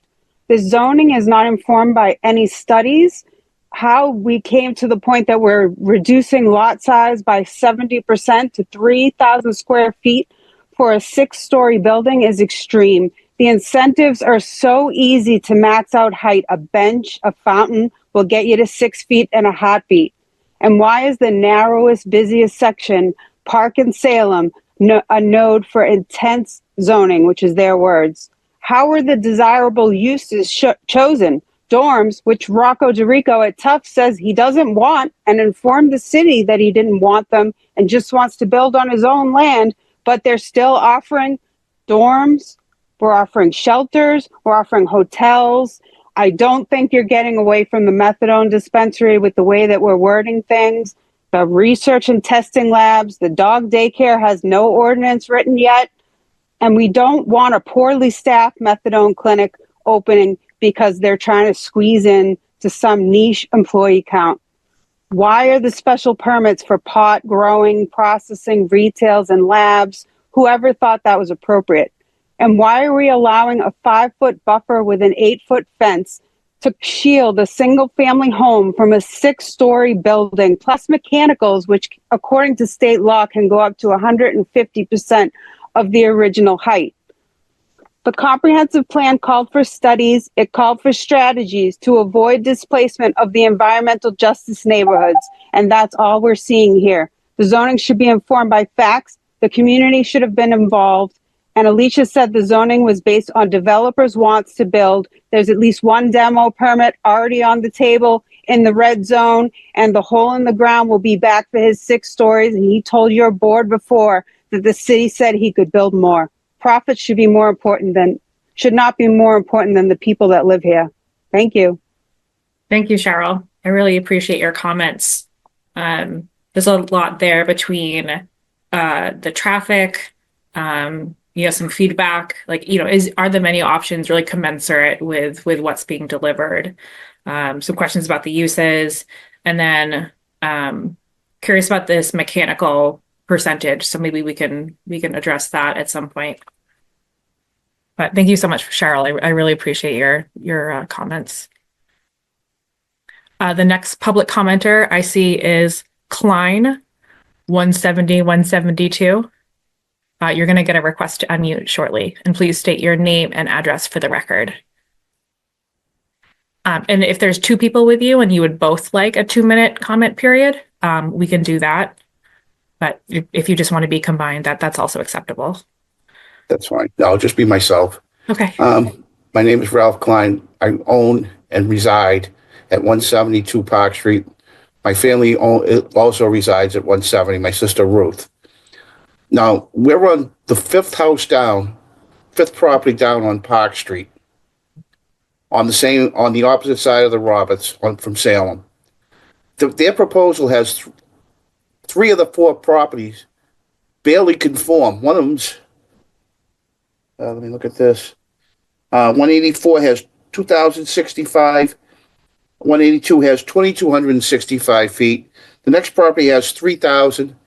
And the next piece of property has 3,500. The combined frontage of this is 165 feet. And from there, Salem Street to my property line is approximately 130 to 140 feet.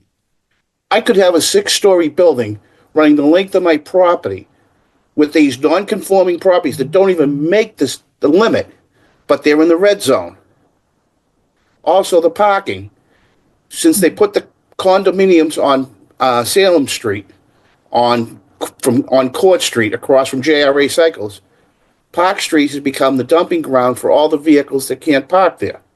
For the Potter building on the opposite side, JRA Cycles, there's 5 cars that come down here every day, park their vehicle, take their bicycle off, and ride it to JRA Cycles around the corner.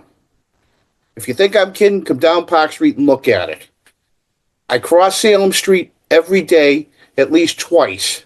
My grandkids go to the Roberts Junior High School. Traffic is horrible. They do not listen to the crossing guards. I've almost gotten hit twice with the crossing guard there. I mean, to propose more buildings there, this is ridiculous. Thank you. Thank you, Ralph. I hear your concerns about the parking and the traffic, and also kind of the lot areas and frontages for some specific properties. So those will be important things for us to address. The next commenter that I see is Julissa. You're going to get a request to unmute. Please state your name and address for the record. Julissa. Hi.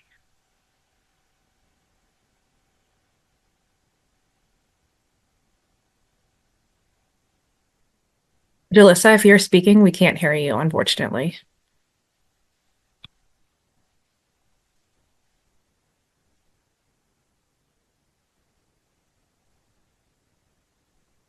I'm going to send them a quick message. Actually, Alicia or Danielle, can you send a message to them? We may have to come back to them. All right, Julissa, we're going to come back to you. We have your name written down. We'll come back to you right after our next public commenter and see if we can resolve our technical issues. If not, we'll share the Medford Community Development Board email address with you and make sure that we get your insight. So the next public commenter that I see is Doreen. Doreen, you're going to get a request to unmute. Please state your name and address for the record. It's Doreen O'Hare, Malden Street. Hoping, I want you to know I'm opposed to this. The traffic on Salem Street is insane right now. Just trying to get down that street will take you 25 minutes to a half an hour. So it's already, I don't know what kind of study was done to see the traffic repercussions if this were to be implemented. I'm also concerned about the first responders. If everyone decides to follow this new zoning and we have both sides of Salem Street with 6 stories or whatever is allowed, how is that going to impact not only our schools, but the first responders that have to get to those schools? And that's all. I'm hearing traffic, first responders, impact on schools. Yeah. I mean, it takes so long to get down that road. And honestly, think about the DPW too. If both sides of the street are 6 feet high, it's going to impact how the snow melts, everything. So definitely it needs to be more thoughtful in the process, I think. There's way too many factors. And you were talking about the hours of different, in the mixed use zones, or commercial zones for that matter. You talk about, you don't want a medical office to say past 7, but what if you have a regular commercial business open till 9, 10 o'clock at night? Those people are parking somewhere. And we have, residents that's trying to park their cars. That's all I have. Thank you. Thank you, Doreen. Yeah, I think, hours for other uses may be something that we can provide some recommendations around. All right. Jalissa, I am going to send you another request to unmute.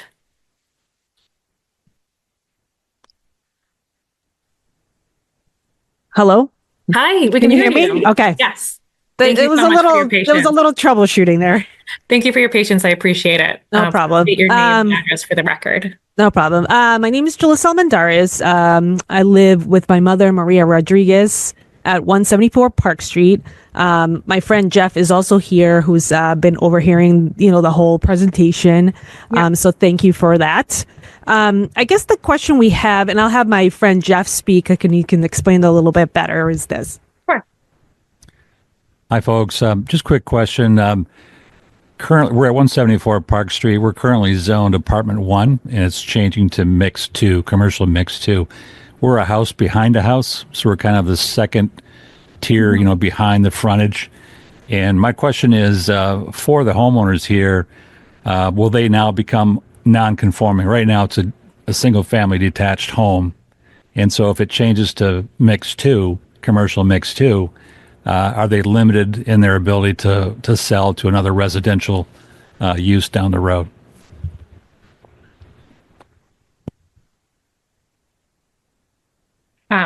We can answer that question later, but you have about a minute left. If you have any other comments, feedback, I think that's a great question. I used to live in an R unit, so. As far as I feel like the other, the other public members have pretty much addressed kind of like similar concerns, like traffic, what kind of businesses, are being allowed if they're like appropriate, because we do live next to the school. And then, as far as like, what the building heights are, considering, what we have around here with these homes, if we have like a big eyesore. But I think everybody else has pretty much explained it a little bit better than that. So it's pretty much in the same plane as everybody else. Well, I think you did a great job. And thank you so much, Jalissa and Jeff, for your comments. I really appreciate it. Thank you. Thank you. Our next public commenter is Melanie. You're going to get a request to unmute, and please state your name and address for the record. Hi, this is Melanie Tringali, calling from 116 Forest Street, but I do own a property at 178 Park Street as well. Just a couple of things that I'm concerned about specifically is traffic. I don't think there was a traffic study done at all. I don't think there was any study done with our public safety departments at all as to how these new properties, apartments, or commercial building would have an impact on them. I don't think there was any infrastructure studies done as well. How does this impact our water, our sewer, and our electrical? I think that area is pretty prone to pretty frequent blackouts. I know in the past couple of months, people have lost electricity and heating. I'm very concerned about the intent zoning around the public school. I don't understand why that was even considered to have commercial zoning at up to six stories next to a public school. If you go down those streets are so crowded. There's parking on both sides. It's just dangerous. And you're going to be if you have commercial buildings there or businesses, it's a huge safety issue for the school. And I'm trying to if I had anything else. I think those are my biggest concerns. The only other thing I did want to comment on is earlier in the presentation, I think you had actually asked a specific question about, businesses and if they would have to go out of business. But I think what we have to consider here is that if these new zoning things go into reality, there is a possibility that some of those businesses may lose their business, right? If they don't own those buildings, and there's owners that are open to more cash or other types of availability to make more money, a lot of those people and a lot of those businesses could be displaced. So that's all I have. Thank you. That is a great point. Yeah, I mean, not every business owns their space. So I don't think a lot of them do. I think a lot of them. And how can we, support those businesses? Matter of fact, I know that, and I don't know if it's a result of the potential zoning coming up, but Citizens Bank, which is a huge bank for that community, I know I visited frequently, even though I live on Forest Street, is being closed or has already been closed because they did not renew their lease. That's helpful to know. Thank you, Melanie. I really appreciate it. Yep. Thank you. All right. The next public commenter that we have is Navarre. You're going to get a request to unmute. Please state your name and address for the record. Hello, William Navarre, 108 Medford Street, apartment 1B. I basically support the zoning because Medford isn't full. We have room for more people. I wanted to ask one specific question, and basically that is, have the consultants, carefully studied and analyzed the cost in terms of construction of the step backs? I know that they had that in Somerville. Step backs. I don't know if I misspoke and said setbacks, but step backs is what I'm referring to. And carefully considered the cost of those. I know Somerville had those at one point. They might have had to modify that. I didn't get a chance to look into all the details, but just in terms of if somebody knows about the development cost of that. And if that's going to render a lot of development unfeasible, I would suggest that the board consider suggesting that that they be made optional, and that instead you could provide a bigger conventional setback, move the building further from the street, and then it can just go straight up because it's already further from the street. Maybe that's where the pocket park goes. Just an example, based on what you folks find when you look at whether or not this is going to be financially feasible to build the step backs. If you do the step back, that's expensive, is my understanding. But I'm interested to know what everybody's figured out when they've looked into that. Thanks. Okay, William, I like your focus on, the real implementation of this. We can definitely get some more insight on that. Thank you. The next public commenter that we have is Claudia F. Claudia, you're going to get a request to unmute, and please state your name and address for the record, please. Good evening, Claudia Fennelly, 36 Farragut Ave. I've listened tonight to the proposal, and there's no way in my mind that you can possibly do any of this without widening Salem Street or taking away all street parking. Now you're going to expand the sidewalks to 12 feet wide on both sides. You're going to have talk of a possible designated single bus lane. Then you have a bicycle lane. Then you have 2-lane traffic. And if you do widen the street, how much are you going into the neighborhoods, and how will this exist? How will this impact the existing non-compliant businesses that have no place to go back to? For example, the historical building on Park and Salem Street is a perfect example, or even the fire station that the city's invested all that money in renovating. So, I just can't get there from here, given your proposal, the comprehensiveness, which brings me to the next point. We're not London. So and I stress that only because I did look up the firm that did this, and I don't know if they're affiliated with it, but we're not London.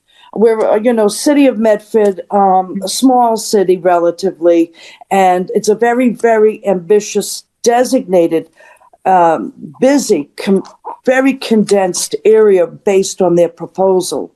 And I don't know how these Salem Street versus other areas in Medford were selected to be just built up with 10-story high hotels, but it seems a bit unfair to the people of Salem Street and the neighborhood comparatively to other neighborhoods which don't have aggressive planning. That's it. Thank you. Yeah, thank you, Claudia. I appreciate your thoughts on kind of the street section, like how everything kind of goes together, as well as making sure that the work that's being proposed is contextual and appropriate. We're not London. There's a reason we live in Medford. We love Medford. If we left London, we'd be there. And yeah, I appreciate your question in terms of the selection process. So maybe we can provide some more insight into that process. Or maybe you could readjust things so it'd be more appropriately distributed across the city.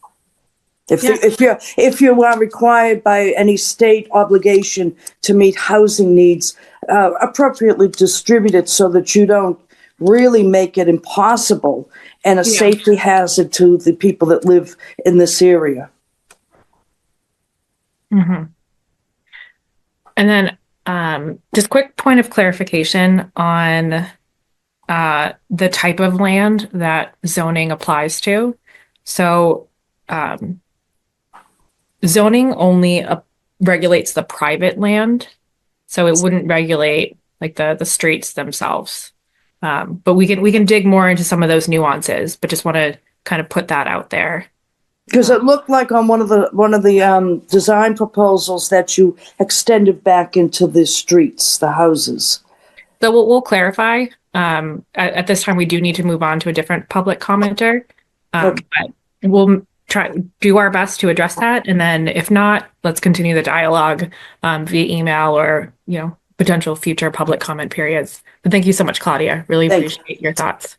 Thank you. The next commenter we have is Lori. You're going to get a request to unmute, and please state your name and address for the record, please.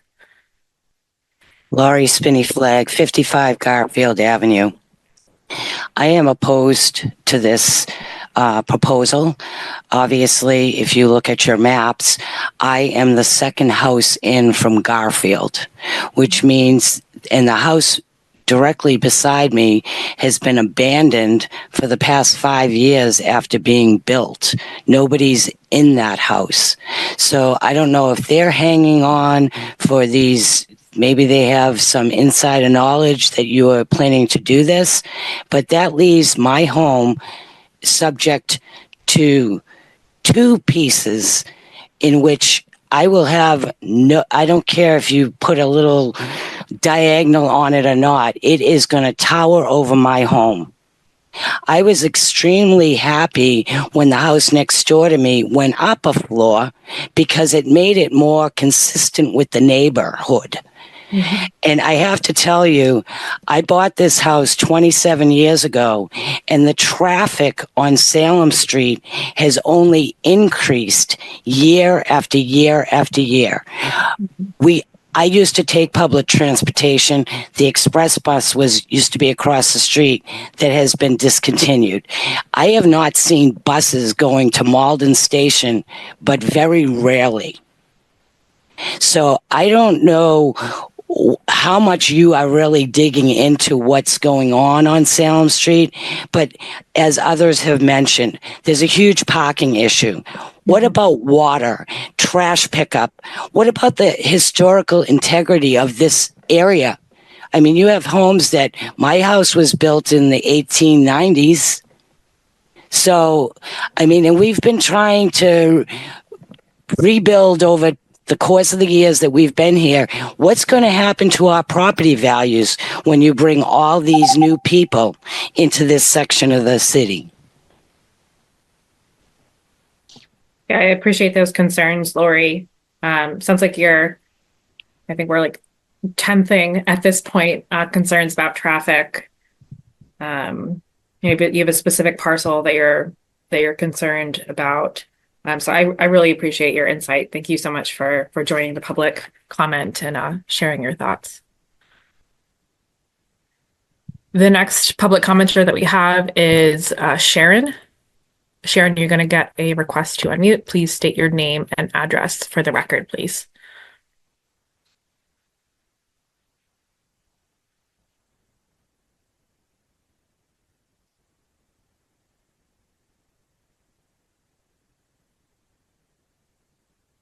Sharon, I'm going to send that request through again.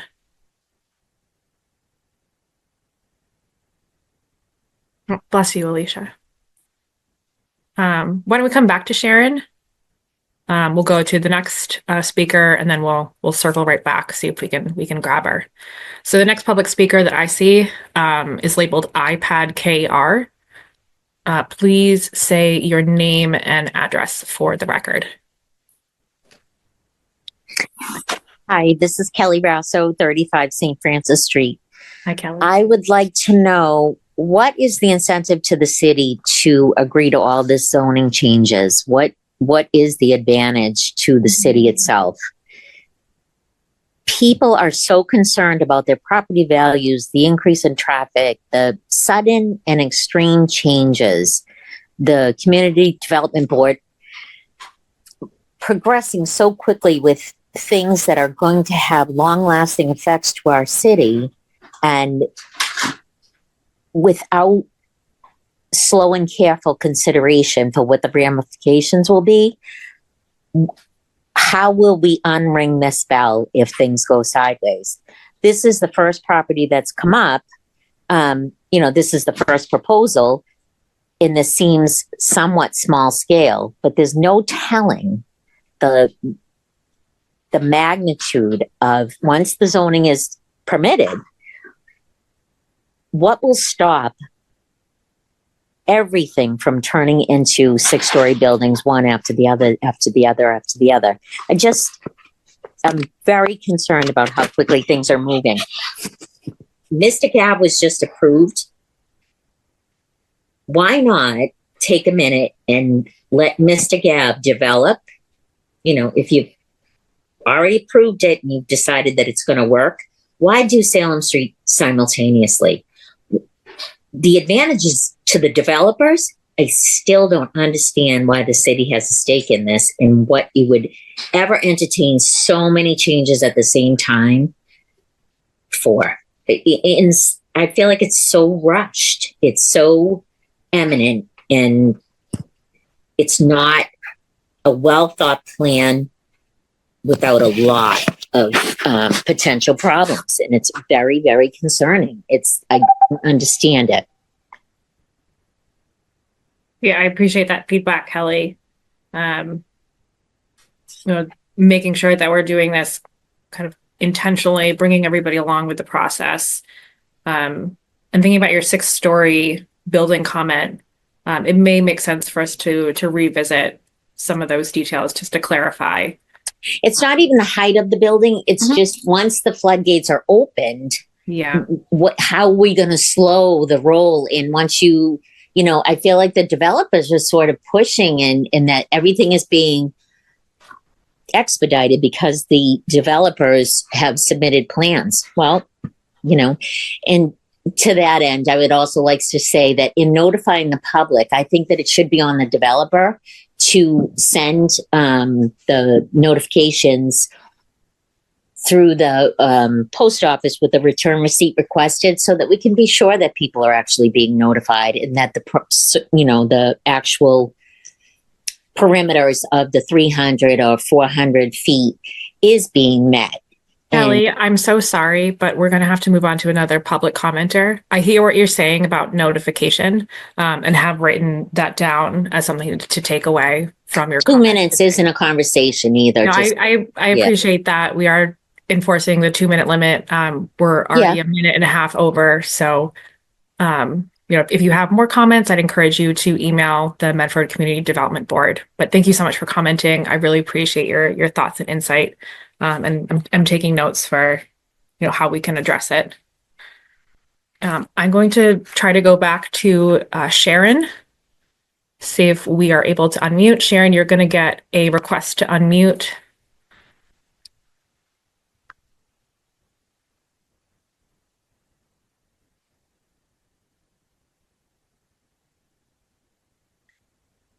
Thank you for putting that email in the chat, Alicia, for people to provide continued comments. Looks like I'm still not having luck with Sharon unmuting, so I'm going to move on. Our next public commenter is identified as JMN. You're going to get a request to unmute. Please state your name and address for the record. Hi, can you hear me? Yes. Great, thank you. I appreciate the time to speak. My name's Jean Nuzzo. I live at 35 Paris Street. I often speak on these matters and the impacts to our resident, and I'll send my comments along, my technical comments along for the record, but tonight I'm going to do something unusual, and I'm going to speak for myself because you've made me a direct abutter in this. We've lived at our home for decades here on Paris Street. It's a full south-facing home with sustainability built that way before it was a trendy thing. Recently, we lost all the nearby 400-year-old silver maples and our summer shade to development. We've also lost a good portion of our sun path across all seasons to a new structure. The impacts of development on us have already been significant. Our costs to run our home have increased deeply already with heating and cooling and ice removal we never needed before. In your plan, you are now zoning that same parcel next door, similar in topography and size to mine. Actually, my lot is larger, to an MZ1IZ zone with mechanical, ornamental, and not exercising the loopholes in your plan changes. I have a building potentially plus or minus 70 feet tall next to me. 3.5 stories alone, never mind 6, would completely blot out my sun path entirely. My home will go dark. I will lose the balance of what remains of my trees, bushes, gardens. The nearby wildlife that we harbor will be obliterated. No solar and other green options for us. So I would like to know, why does 31 Paris Street get an MZ1 with IZ status and I do not? You've come down the street farther than anywhere else to get to that lot, so I'd like to understand why he gets it and I don't. And lastly, I'd like to thank the city for their religious reminders of what developers want at every meeting, for regularly stressing the needs of the developer profits over our environmental justice neighborhood and our neighbors. Thank you, Alicia. I'm sure the moneymakers appreciate your advocacy. Maybe look up what a betterment is and how cities leverage them to offset the cost to the residents. Maybe advocate for us. I'm so instead of sorry, people who Jean. don't live here. I'm going to have to cut you off. I'm done. Thank you. Thank you so much for your comments. And I just want to remind people that we're trying to comment on the zoning. We are not commenting on individuals. So let's try to maintain that decorum. But I did hear your concerns, Jean, around the impacts on your specific property and your passion about living kind of a sustainable and low impact lifestyle. That's something that I also try to do. So I'm hearing those concerns. Thank you for sharing. The next public commenter we have is Mo Wing. You're going to get a request to unmute. Please state your name and address for the record. Good evening. My name is Maureen Wing. I live at 36 Dudley Street, and I'm not next to Salem Street, but I'm nonetheless concerned. I want to thank you for the opportunity to speak. I am very concerned about a 6-story building being built on Salem Street. In terms of the abutters, of the people that are in the neighborhoods, I'm very, very concerned. We have a certain, I would say, view of our street, view of our neighborhoods, and I think 6 stories is ridiculous. The second thing is I am also echoing what other people think about the traffic concerns. It doesn't seem to me that anybody's been talking about if we've done a current traffic study. Salem Street is a parking lot many times of the day. That does impact public safety response, as Melanie has outlined. I'm also concerned that the fire trucks come down from the fire right down Park Street when they're going to other areas of Medford, and there's parking on both sides of the street. So the parking on side streets is both sides anyway, on many areas coming off Salem. And I'm very concerned that what are we doing about that? And what are we looking at in terms of the traffic on the street? And the other thing is, again, the impact on the schools in terms of the school population. I do oppose any methadone or CBD clinic on the Salem Street corridor. And the other thing I would like to say is that if we're going to have 3 to 4 story buildings, I would prefer that you're going to have parking off street underneath those buildings and have those things planned for that, and not say it's a 1.5 space. That makes no sense to me. And could someone just please answer from before, as this was going through everything, the 3 gas stations that are quite near each other? I had the sense that we left that open. I wasn't sure. Are they being removed? Are they being asked to move? It was just unclear to me what was going on with the 3 gas stations that are sort of diagonally near each other on Salem. Thank you. Sorry for all the bullet points. No, it's really great. It gives us a lot to work with, so I appreciate the insight, Maureen. I'm hearing echoed concerns about traffic and parking, public safety. Maybe we can dig in a little bit more to your kind of the not underground, but like self-contained parking for 3 to 4 stories. And then maybe we can get a quick answer on the gas stations. It was my understanding that they are not being asked to move. They're allowed to operate, keeping in mind earlier commenters. Was that Patricia? Madam Chair, if I might. Yeah. Nobody is asked to move or change anything by zoning. Exactly. Period ever. It's what allowed if they wanted to redevelop or dramatically change, redo their property. And that's applicable to the property owner. But if somebody has a lease, which is atypical with a gas station, and they might have like a long-term land lease, given the amount of capital improvements that are required for a gas station. But if a business did have a lease and the property owner decided to move in a different direction, that's the property owner's decision. And if the business owns the land that it's on, then that's the business's decision, because the property owner and the business are one and the same.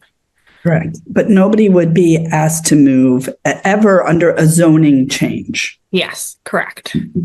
Yeah, I think that's really helpful clarification. And thank you so much for asking the question again, Maureen. Thank you. And thank you for the confirmation, Alicia. The next public commenter that I see is Apple's iPhone. You're going to get a request to unmute. Please state your name and address for the record.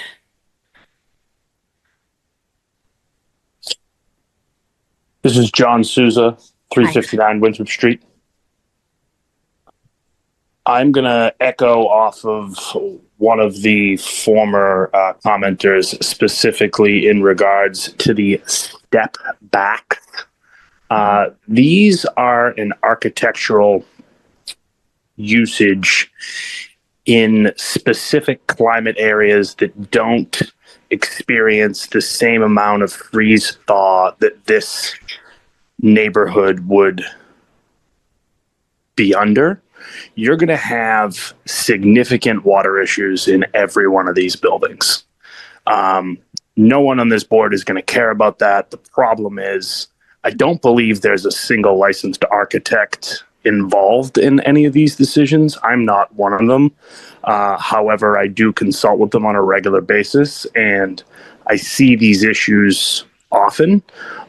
This is something you should drastically consider removing from the amendments. It's just a nightmare. You're not gonna get, you're trying to make compliances for the residents when in actuality you're just gonna design really poor buildings.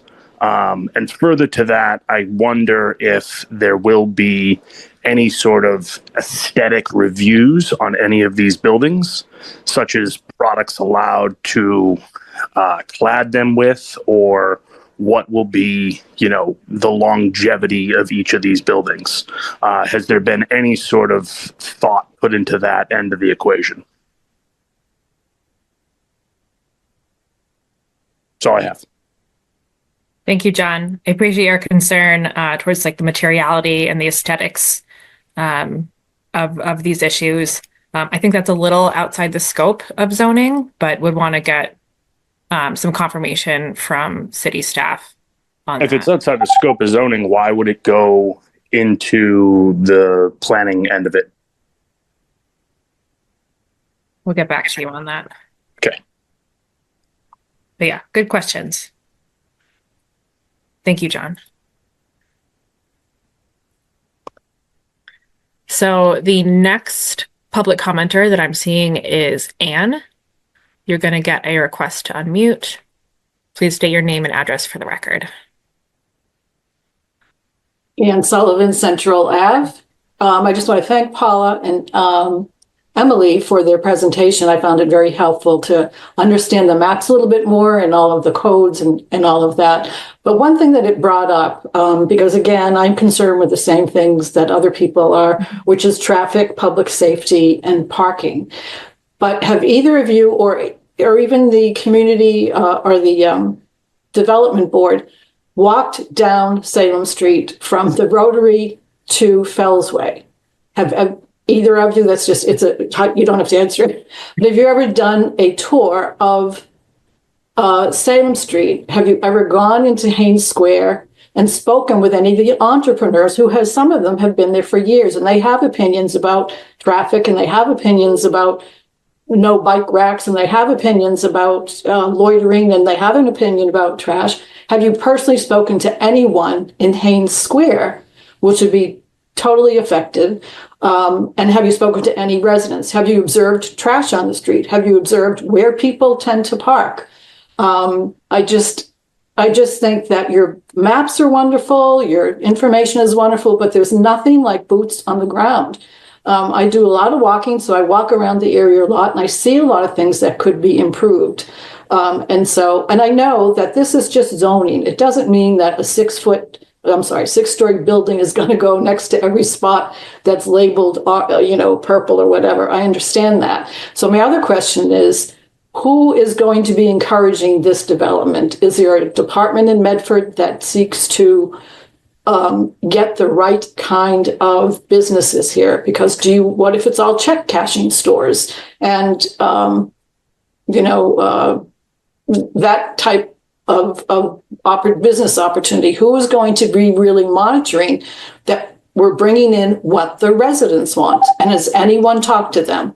So thank you very much for my time, and good luck. Thank you, Anne. We've really thoughtful comments like this. I don't think we need luck. We need really, passionate public members like you. So yeah, I hear the more concerns about traffic, public safety, parking, your comments about the entrepreneurs in Haynes Square, and then, your concern for maintaining kind of diversity of businesses so that it continues to serve the neighborhood. So thank you so much for those comments. Our next public commenter is Ren Bean. You're going to get a request to unmute. And then I'm just going to do a quick check-in with the board, see if we need a break or if we want to keep going, just to give everybody a preview. But Ren Bean, you're going to get a request to unmute. Please state your name and address for the record.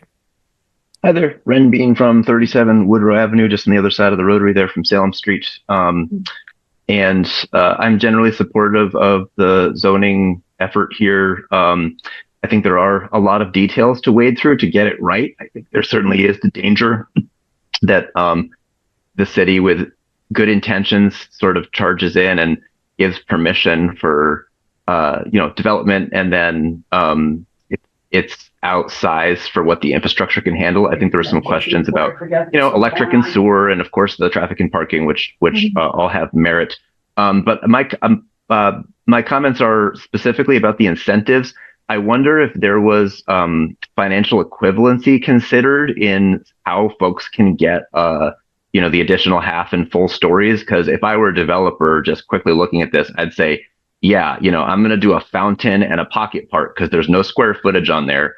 Or I'm going to do 3 years at 15% below market rate for my commercial because that doesn't really cost me that much and I'm still making a profit. I'll take that rent and flip the building, major profit. I think there's the risk here that people will take the path of least resistance and you'll end up with a street of fountains every other block or something like that. And you won't get some of the other incentives unless they're, equivalent to each other in cost to develop. So I mean, maybe that is there, but it just looks like there could be the opportunity to take advantage of some of these that aren't defined as granularly as the others. The other thing that I wanted to just touch on is the 0.8 parking spaces for anything within half a mile of high frequency transit, which according to zoning law is any mass transit, including a bus that runs 3 times an hour. I think the whole of the zone would be in that based on the Better Bus project. I would be a little bit concerned about all the street parking that would result from all the carve outs for less than 1 parking spot per unit. I think most of those folks it would be great if everyone took the bus, but the reality is most of the people that could afford to buy would be parking a car. They'd probably be eligible for resident permits. And, I think we need to move away from driving cars and taking mass transit. But the reality is the bus 3 times an hour isn't going to take those cars off the road. And I hate to say traffic study because I don't tend to agree with some of the things that motivate a lot of those sentiments, but I think it would be wise. So thank you very much.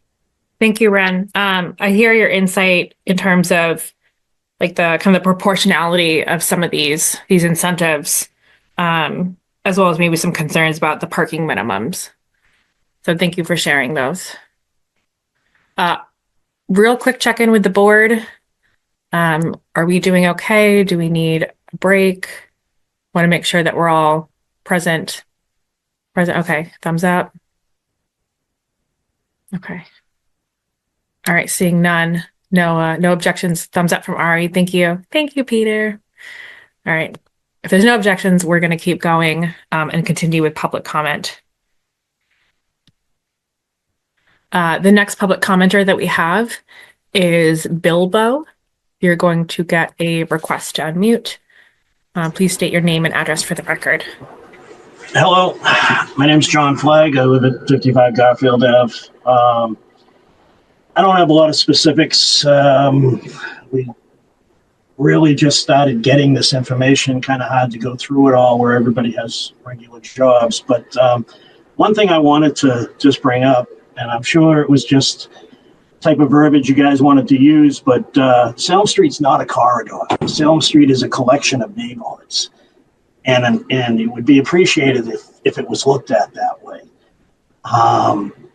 I'll echo all the same things about traffic, parking. My street takes the brunt of parking for Salem Street. So if you're going to add more density on Salem Street without more parking, I guess what they do now is park in front of my driveway. I guess that will just be every day. I saw historical character in some of the documents, and nobody seems to be addressing that.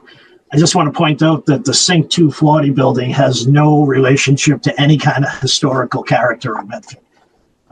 So I don't know how that building got in. My opinion, it's ugly, but nobody cares about that. But what I did want to ask is, what's the hurry here? The communications, I know you guys started back in July, but nobody started even hearing about this until November. I'm trying to understand why we have to have this voted on in February. You need to have neighborhood input here. I'm right at I abut these changes, and it just seems like we're rushing through to create more density without any kind of acknowledgement about what that density increase is going to do to the fabric of our neighborhood. I know you gave an email, and I will send an email with more specifics, but I just wanted to add my 2 cents in there. And I do not support this proposal as it is right now. Thank you. Well, John, your input's worth a lot more than 2 cents. And I'm, hearing the question, like, why now? So I think it'll be helpful for us to,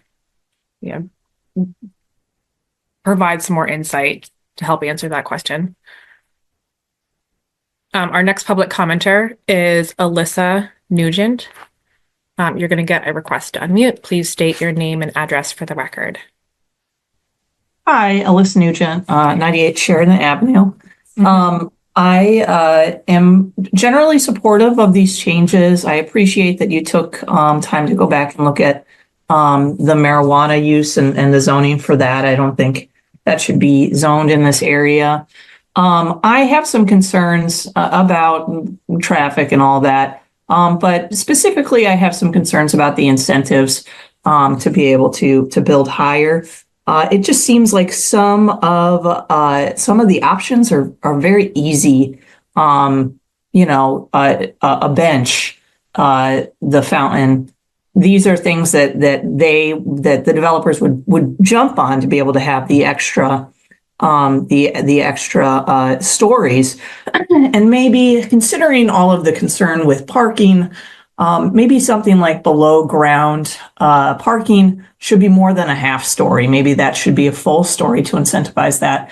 And I think that in terms of creating more green spaces and making sure that we are making this a corridor that is pedestrian minded and friendly to the neighborhood, that we really do focus on the incentives for putting in green space and making it a livable, walkable corridor, because that is where we want to move to, even if we do have major traffic issues related to the fact that the roads on both sides of the area are controlled by somebody besides Medford. So I would certainly ask that the board think about that a little bit more. I love this neighborhood. I love walking this neighborhood with my kids. I can't wait to walk to the Roberts with them when they enroll there in a few years. And it would be wonderful if we didn't have so many gas stations along the route. And it was a little bit more beautified. We don't want to just push for fast development. We want very thoughtful development, and that's what I'd like to see in the zoning plan. Thank you. Thank you, Alyssa. And I'm hearing comments that echo earlier commenters, kind of concerned about this incentives menu. And I think, we can do some work digging into that, and kind of, embed that with best practices, but combine it with what makes it really right for Medford. So thank you so much. Our next public commenter is Paulette Vardimedian. Paulette, you're going to get a request to unmute. Please state your name and address for the record.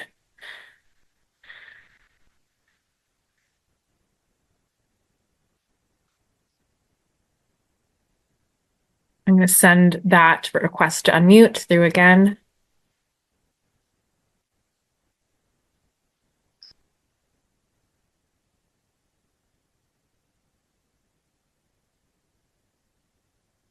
Paulette, we're going to come back to you after our next public commenter, and we'll try again. If you're having technical difficulties, please message Danielle or Alicia, and they can help you out. I thought we had another public commenter. but maybe they just jumped. The next public commenter that we're going to go to is Donna Messina. Donna, you're going to get a request to unmute. Please state your name and address for the record. Hi, my name is Donna Messina. I live at 302 Salem Street, which is right next to the pit on the corner of Salem and Park. And I just want to say how opposed we are to this zoning change. We were never notified as abutters. You would think we would have been told that it could build 6 stories. We were never notified of this. The traffic, every day we go out, we have to go knocking on the neighbors' doors all around the businesses to get out of our driveway because there's no parking and people are parking in front of our driveway. I can't imagine putting a 6-story building next door with not enough parking. Where are these people going to park? And the traffic, I can't get out of my driveway. It takes like 10 to 15 minutes now, and the only chance I have of getting out is when the light changes and somebody stops to let me out. And I mean, I just can't imagine why we were never told of this. This has been a family home for over 60 years. And what about our quality of life? I mean, it's great for all these builders and stuff, but what about the people that have been in Medford and made Medford and lived here? Why don't we count? I just don't understand why. I mean, and rush. It's crazy. And what is our quality of life going to be when a 6-story building goes up next door 5 feet from my property? I just don't understand. I'm so frustrated. I don't know. I don't know. Medford is supposed to be so great, but you know, I guess if you've lived here for years, you don't count anymore. So that's all I have to say. Just how opposed we are to this zoning change. Thank you. Donna, I hear your opposition loud and clear, and I'm so sorry that you feel this way. Maybe we can learn more about the notification process, and I'm hearing a lot of your fellow public echo concerns about traffic, but your frustration is heard and noted. And thank you so much for commenting. It really means a lot to have you here and having you share your perspective. Thank you. Thank you. So we're going to try to go back to Paulette. Paulette Vardabedian, you're going to get a request to unmute. And please state your name and address for the record. Oh, I think I saw an unmute.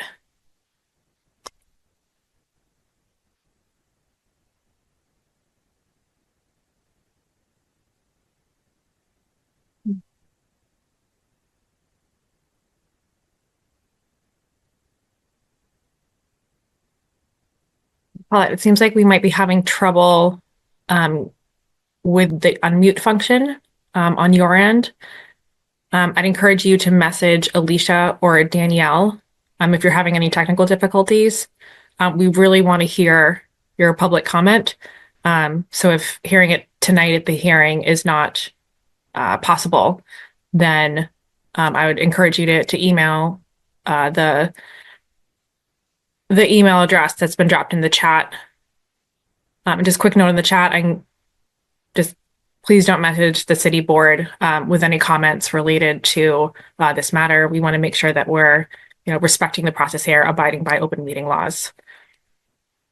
The next public commenter that I see is Andrew MacRobert. You're going to get a request to unmute. Please state your name and address for the record. Hi there, I'm Andrew MacRobert from 63 Road. I just wanted to voice my support generally for the direction of the zoning. I know that there are a lot of concerns here, but my wife and I, we had our daughter in December, and the zoning proposals and changes that we see in the docket are really giving us hope that Medford is developing in the direction that we would be happy to see, where businesses and resources are close and will continue to be close and welcoming. Medford will become more welcoming to more businesses in our area, in our neighborhood. I understand there's a lot of concerns, but quality of life, I find, is best when the resources you need are as are close to where you live, and you have what you need close by, and you don't necessarily need to get in your car and leave Medford or drive through traffic to go get to them. So no specific details that I wanted to mention, but just general support for the direction of this overall. Thank you. Thank you, Andrew. I appreciate the support. I think, support combined with the really thoughtful, direct feedback we've received for the public will move this in the right direction. The next participant that I have, it says owner's iPhone, but I do see the name Marianne. You're going to get a request to unmute. Please state your name and address for the record. Marianne.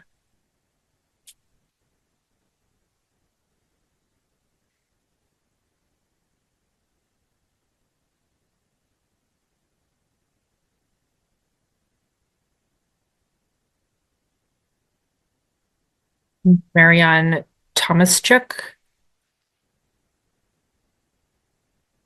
Okay. Hello? Hi, we can hear you. Okay, yes. Marion. Marion. I'm Marion Tomaszuk, and I live at 29 Garfield Avenue. Mhm. And that's right in Salem Street, near Nappies. And I am extremely opposed to this, and I feel that there's totally impossible to implement this plan. If we try to do all this building and have all this density, we will find ourselves like Chelsea and having whole blocks go up in flames, and the firefighters will not be able to fight it because we will not be able to have the water power to fight the fires. We will possibly lose firefighters' lives in the process, and I feel this is a dangerous situation. We did absolutely no studies, no traffic studies, nothing with the fire safety, no types of any kind of studies at all. Talking about these green spaces is a farce because you're talking about 3,000 square foot lots. You're talking about a very narrow street, and yet you want a 12-foot sidewalk. 80% of the lot's going to be covered, and then you're going to have a green space mini park. I forgot what you called it. And there's no way that can possibly happen on a 3,000 square foot lot with, six floors or even 3 floors. It's just impossible. You're not requiring them to have parking. There's not enough parking here now. I live halfway down Garfield Avenue, and people from Salem Street park in front of my house all the time. This is an issue. There, in the morning, I volunteer at the senior center, and I can't even get out. I don't drive, but the person that drives me, we can't go down Salem Street in the morning or the evening. And I also want to know if you are considering the letter you got from the mayor asking you to reconsider and not vote on this and tonight. And I also don't understand if it's legal for you to vote on this when the changes you're talking about, they're not uploaded on the site. I looked, and how can you vote on something when you're talking to us about the changes, and yet there's nothing written that we can see. So if you vote on what you're talking about, and yet there's nothing written about that, so there's two different things. One thing that you're talking to us about, and one thing that's written. So that doesn't seem right to me. It doesn't seem legal. Thank you. Yeah, I hear that concern, and I hear the echoing of concerns about public safety, the actual implementation of this, and regarding the letter, there is an option for us to continue. That would be up for the entire board to discuss. So I'm, I'll leave that to our discussion, but that is one of our options that we do have available this evening. And that, may give us more time to kind of process and address the board's concerns and comments as well as the public concerns and comments as well. So thank you so much for your insight. The next public commenter that I see, it's an email address, pbdoherty01@comcast.net. You're going to get a request to unmute. Please state your name and address for the record.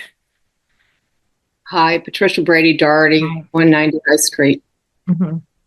I'm a former Medford City Councilor. I spent 8 years on the council, and a majority of that was working on zoning.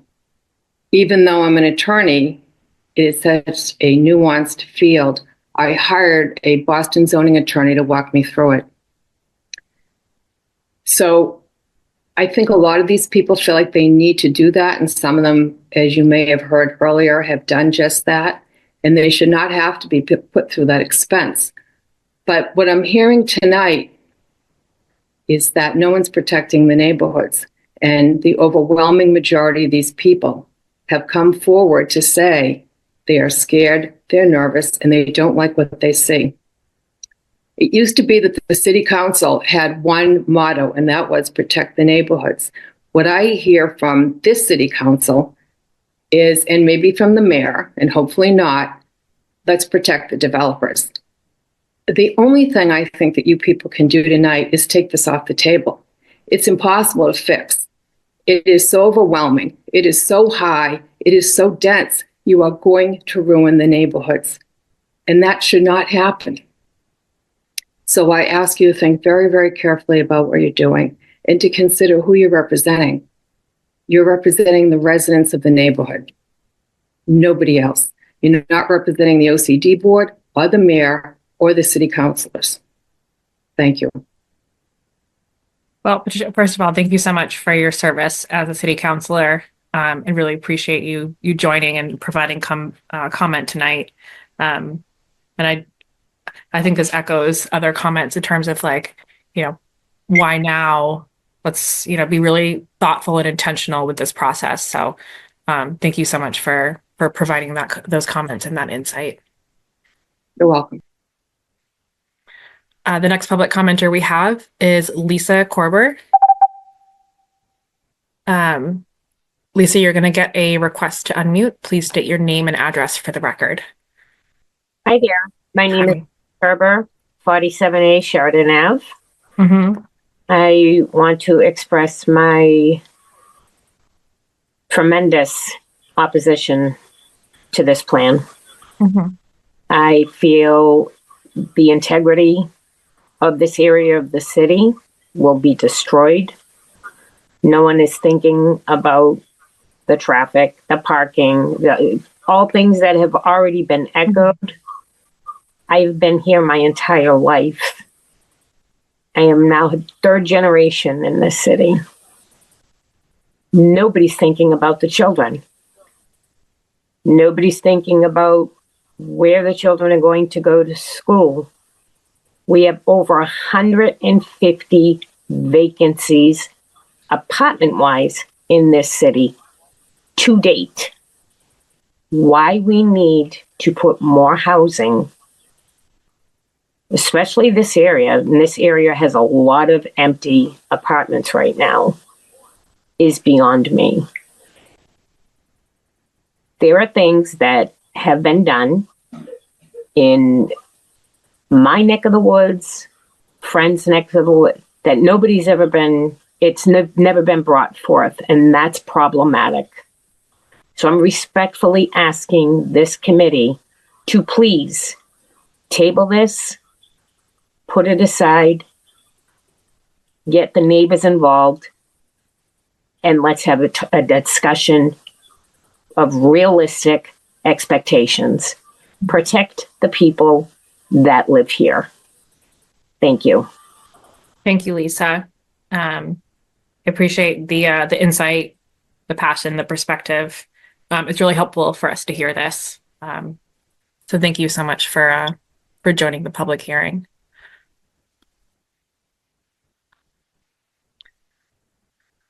The next public commenter that we have is Sharon DeYeso. You're going to get a request to unmute, and please state your name and address for the record.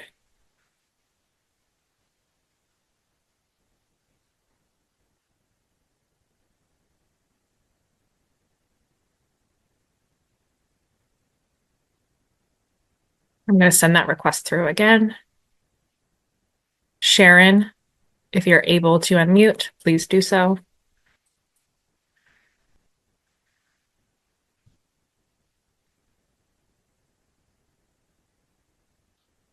Sharon, we're going to move forward with the next public commenter, but we'll come right back to you. If you're having any technical difficulties, please message Alicia or Danielle. And I just got a note that Paulette has figured out her technical difficulties. So Paulette, we're going to come back to you. Paulette Varnabedian, you're going to get a request to unmute. Please state your name and address for the record. I saw the unmute flash quickly, so I know we're heading in the right direction. We really want to hear from you.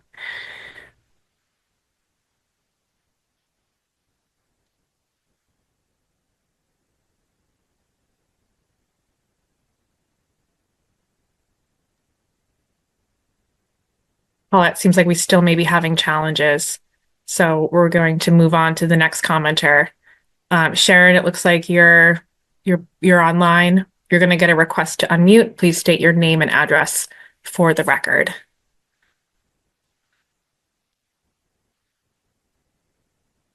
I'm going to send through that unmute request again. This is Sharon DeYeso or Sharon DeYeso.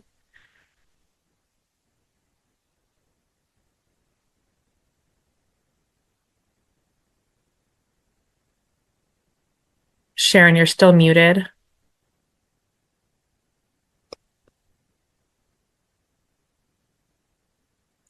All right, Sharon, I saw that you lowered your hand. If you do want to provide comment, send a note to Danielle or Alicia, and we'll make sure that you got the tech support you need or the email address to provide comment. The next comment that we have, the name is Fire East Ford Tau. You're going to get a request to unmute. Please state your name and address for the record.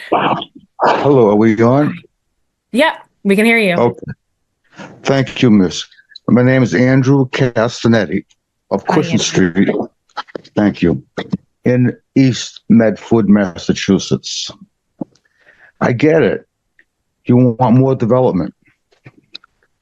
I've always said Medford is the best location in New England, next to Boston, proximity-wise.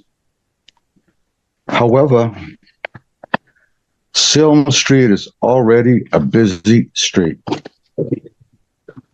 So it seems to me your new rezoning will add a lot of new additional real estate tax to the city's coffers.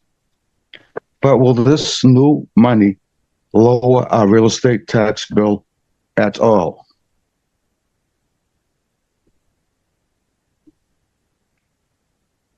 Will it lower our real estate tax bill even $1 or less? Okay, I guess I'll wait for an answer tomorrow. I said this before, and I'll say it again. Maybe it's time East Medford to secede from the city and form our own city, because we have the most valuable land, period. P.S. Mystic Ave is our best bet. Thanks if you're listening, and good night. Andrew, I am listening, and I appreciate your question around, the why of this work. Will the real estate tax lower it by even $1? It's been going up since I've been born every year, more than 2.5%. And with the overrides, it's more like 8%. It's tough for a lot of people that are on seniors that are on fixed incomes. By the way, I appreciate your patience. You're doing a good job. Good night. Thank you, Andrew. And you're doing a great job of providing insight and comments. And, perhaps, there needs to be, more clarity in terms of the why and the benefits Not- I'm not to add personally, more- I lived on Mystic Ave in 1955. That was the old highway to Boston, Route 38, for information's sake. When they built Route 93 in 1960, then we really didn't need Route 38, but we have it. It's a lousy place back then. Street cars and trucks and mechanic places and things of that nature. And it has not been developed when it should have been 60 years ago. No, 64 years ago, 1960. I used to live on that street. It's still the same street. It needs, and that's where you can go high on one side, on the 93 side, and you can, but you got to lower our taxes. If you go up 10, 15, 20 stories, you put your own off ramp on 93. I'm so That's sorry, where you Andrew. can We're make going to the have to tax. move on to another public commenter. Thank you for listening extra. I do really appreciate the historical context. It's really helpful to hear that. Thank you so much for commenting. There's also a house on Mystic Ave. I'm so sorry, Andrew. We're going to have to move on to a different commenter. But I encourage you to reach out to city staff via the provided email if you have any more feedback to share. But thank you so much for your comments. We're going to try Paulette one last time. Paulette Vardabedian, you're going to get a request to unmute.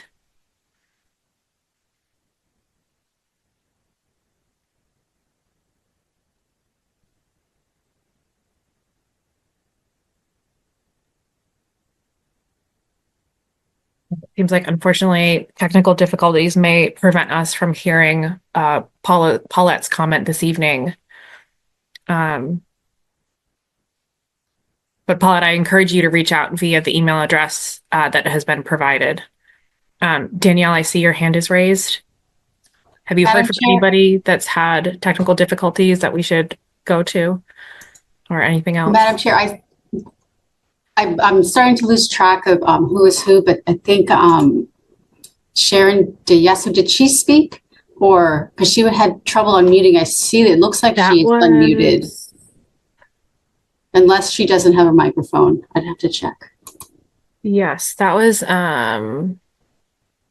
yeah, she's unmuted. That may have been in response to my unmute request when she had her hand raised, but I don't see their hand raised anymore. Would you be able to send her a message? Yeah, Madam Chair, from looking at the participants list, she doesn't have a microphone next to her. Right, okay. Have a microphone connected. Sharon, you'll have to message us. Okay, my apologies. I should have noticed that. Okay.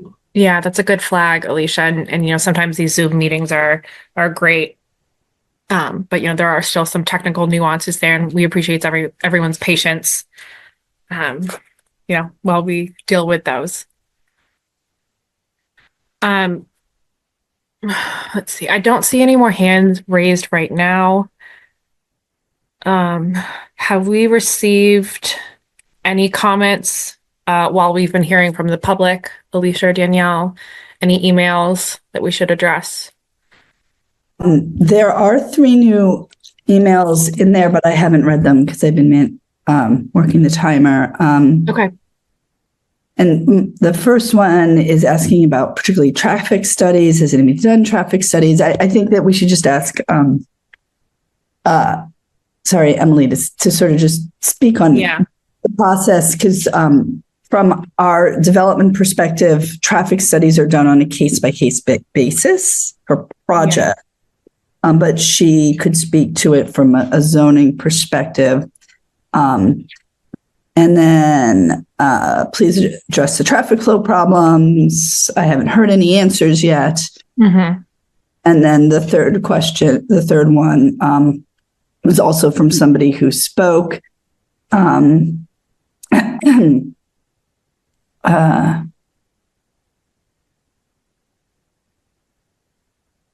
Sorry. I just don't want to read this entire thing out. It's a little bit more complicated about building ordinances and public safety corridor plans. And okay. And all of these comments will be shared with the board for us to review. just to kind of confirm with the public. I see another member of the public who's raised their hand. James Sampson, you're going to get a request to unmute. Please state your name and address for the record. Yes. Can you Hi. hear me? Yes, I can. It's James Sampson. I'm 14 Revere Place in Medford, and I wanted to just tell people that I'm getting old now. I've lived in Medford all my life.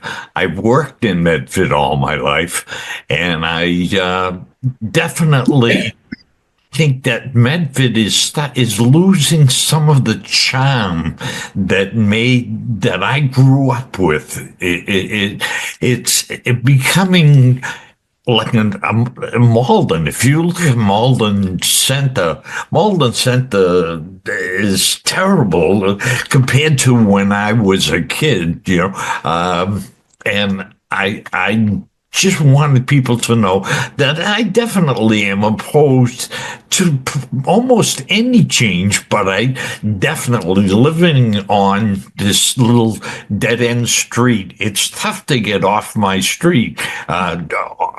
Especially the way it's timed, like the cars come from our left and then there's nothing on the right, and then by the time the one side clears up, the other side clears up, and the people are very, very disrespectful. People won't slow down, let you get out, and I definitely worry about just the electricity. I know at my house here, we have had electric issues because of the way the electricity is run in my street. And just in general, I just want to say I love Medford. I've always been here, and I always will.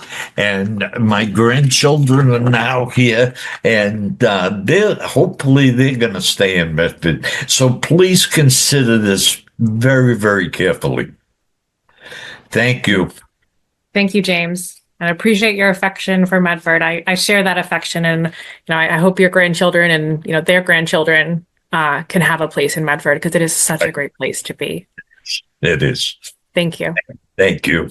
And I did. Oh, I'm so sorry. We do have the 2-minute public comment limit, but I do encourage you to email if you have additional feedback. But I did really appreciate your comment. Thank you so much for sharing. I don't see any other hands. So let's see. Oh, I see a hand. The consultants to respond to any of this? What do you want? Yes, I do. Also a presentation on the green score that we haven't heard this evening. Yes, I do want to hear some responses from the consultant. I did see another member of the public raise their hand.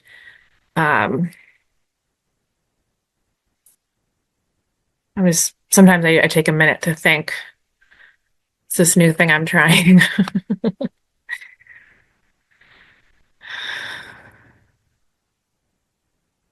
Okay.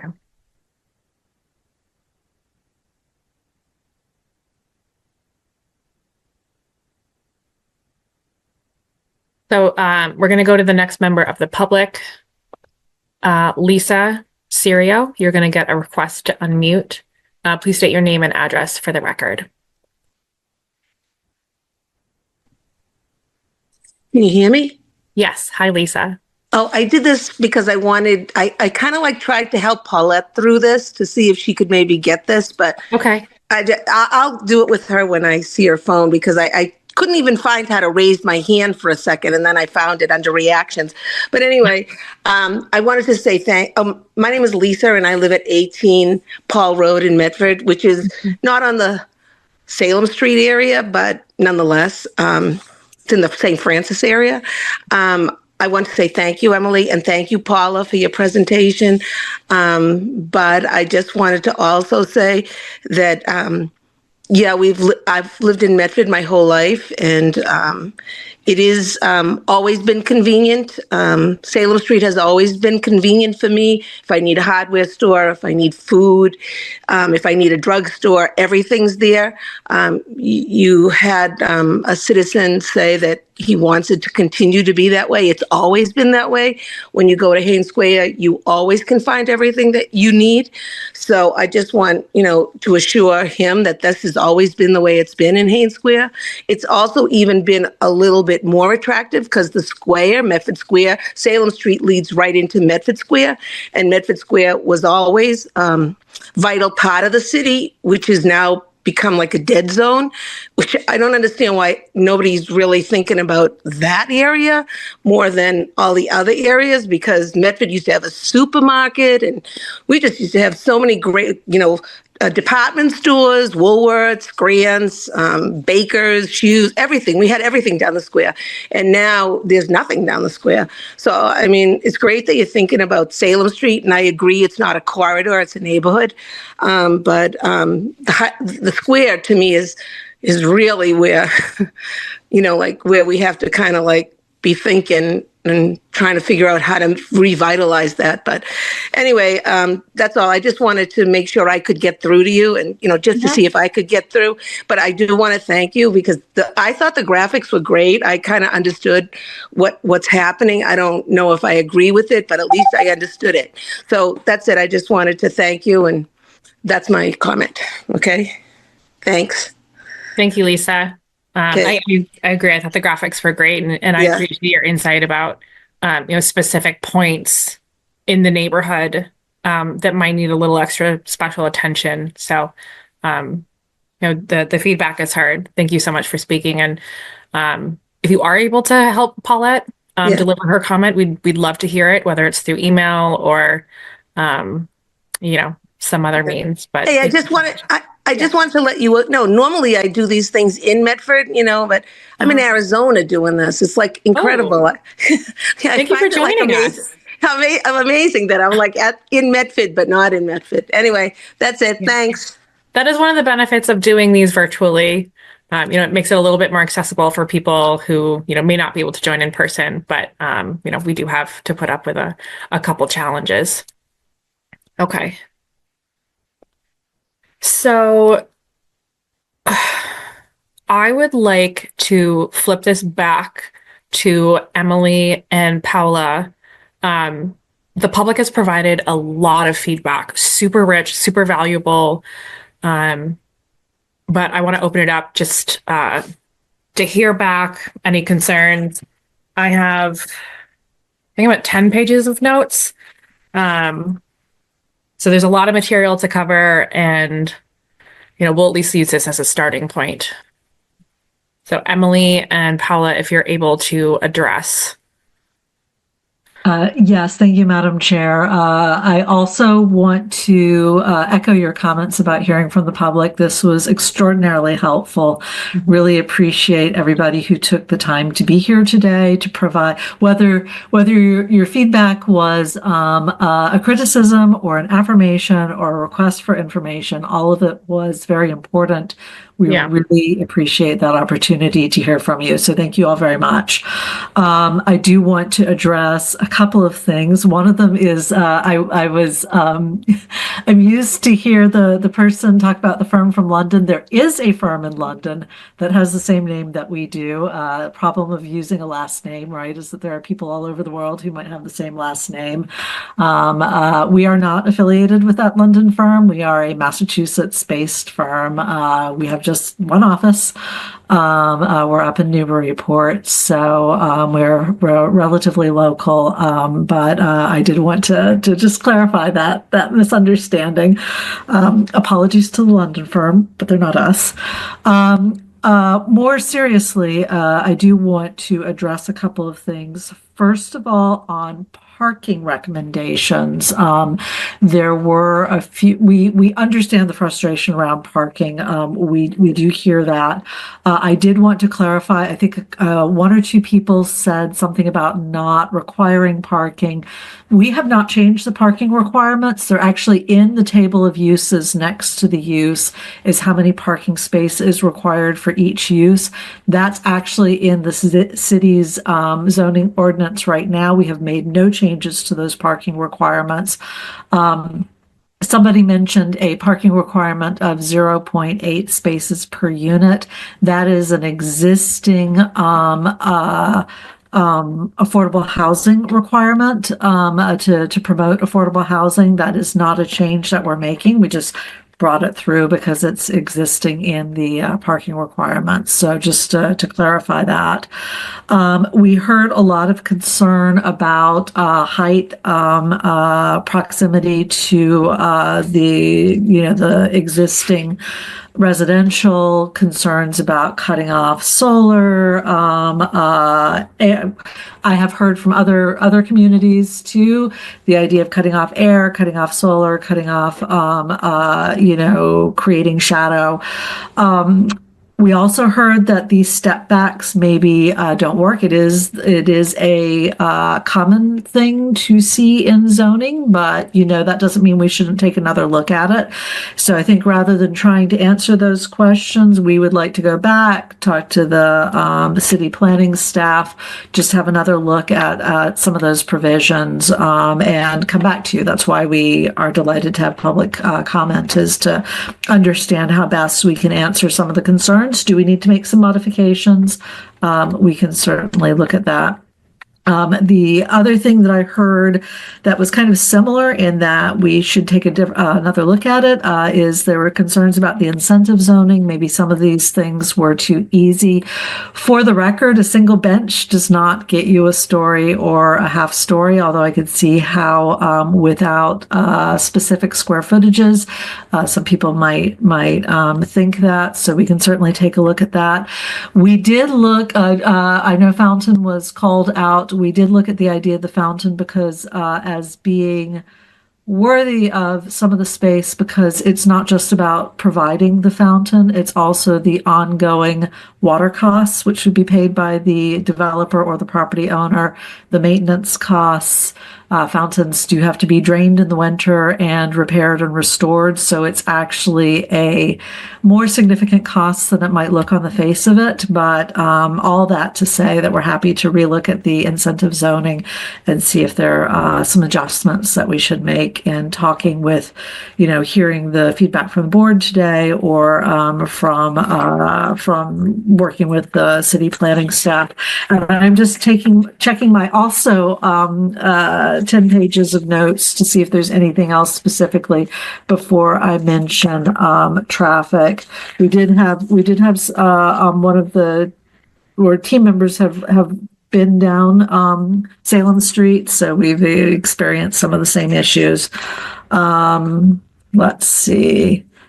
There's a number of other things about quality of life. I do want to say we heard people concerned about uses around the school. We can certainly take another look at the table of uses and see if there's any others that should be modified based on what we've heard today. But one of the reasons for encouraging commercial around the school is so that if parents are walking their children to school, it being an elementary school, we're hoping to continue to promote the walkability of the neighborhood. The idea of having businesses there where that parents could run errands on their way home. So maybe the mix of businesses isn't the right business, but that was a reason for, and there are already businesses in that area, that was a reason for clustering them there.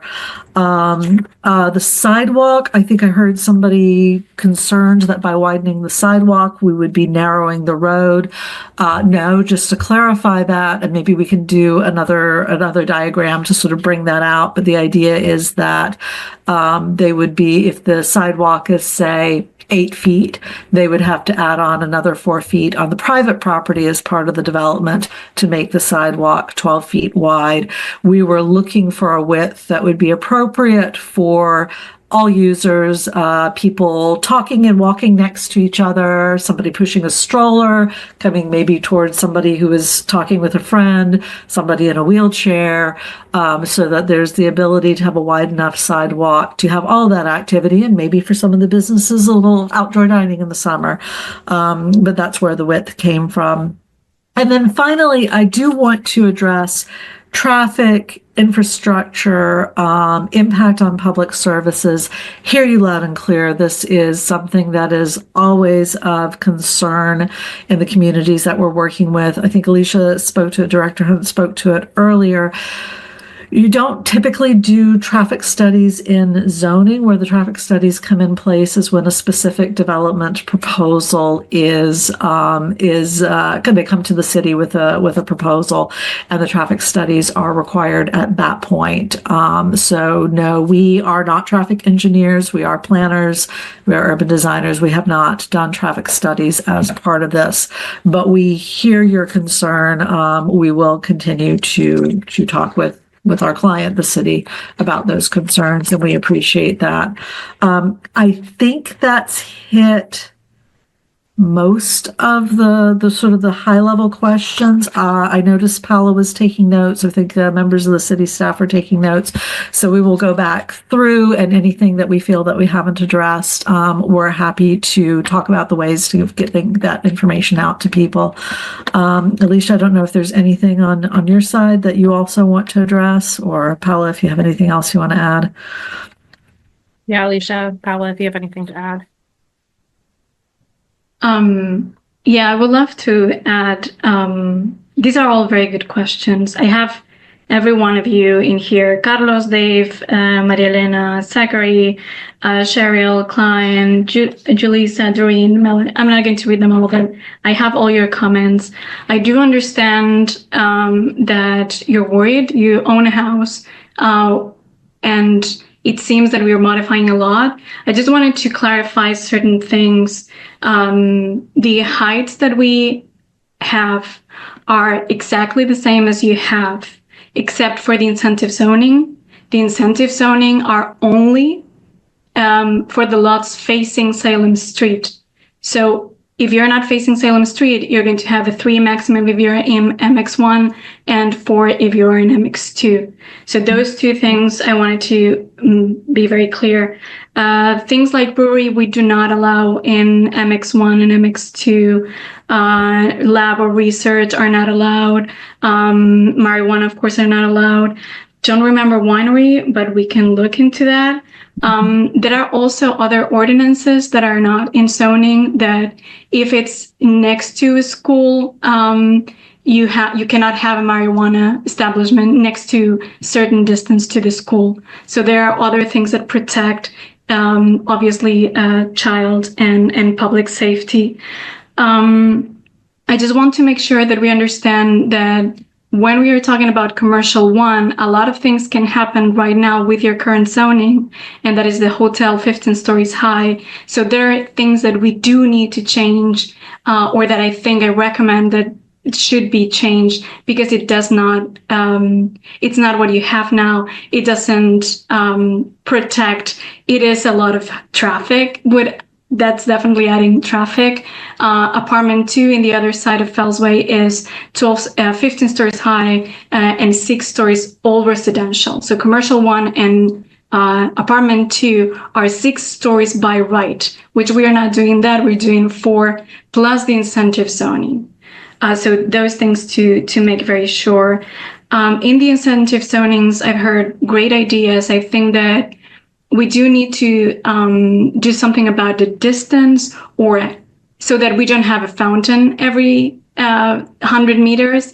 I think that that's a good point, and that we should address, and we would love to study that. We want that developers have to give something back to the community if they gain some density. So of course, in our mind is always the community. I want to share one map where we are going to talk. We are studying a lot of different neighborhoods. It's not only Salem Street. We did Mystic Avenue. We are now going to do residential neighborhood. We are doing other corridors like Boston Avenue, We will look into Wellington area as transformation. So I want to give a plan that we have for 2025 until June 30th. All the different topics that we will look into. We will look into nonconformities as well and how to address it, streamline certain processes. So I encourage all that are interested to connect to planning and permitting committee meetings, because we're going to talk a lot about your zoning. And we love these comments. What else I have here? Sorry. Paula, if you don't mind me interrupting, we forgot to mention West Medford Square and Medford Square. We're also looking at the zoning for that. So it really is, our remit is to look townwide in response to the comments and the recommendations of the comprehensive plan. Yes, thank you. That was another thing. Now, sometimes it seems that we are doing the opposite. What we're trying to do with these type of mixed neighborhoods, which are going to be not only in Salem Street and Mystic, are going to be also in the squares. We are going to have some nodes in the residential districts.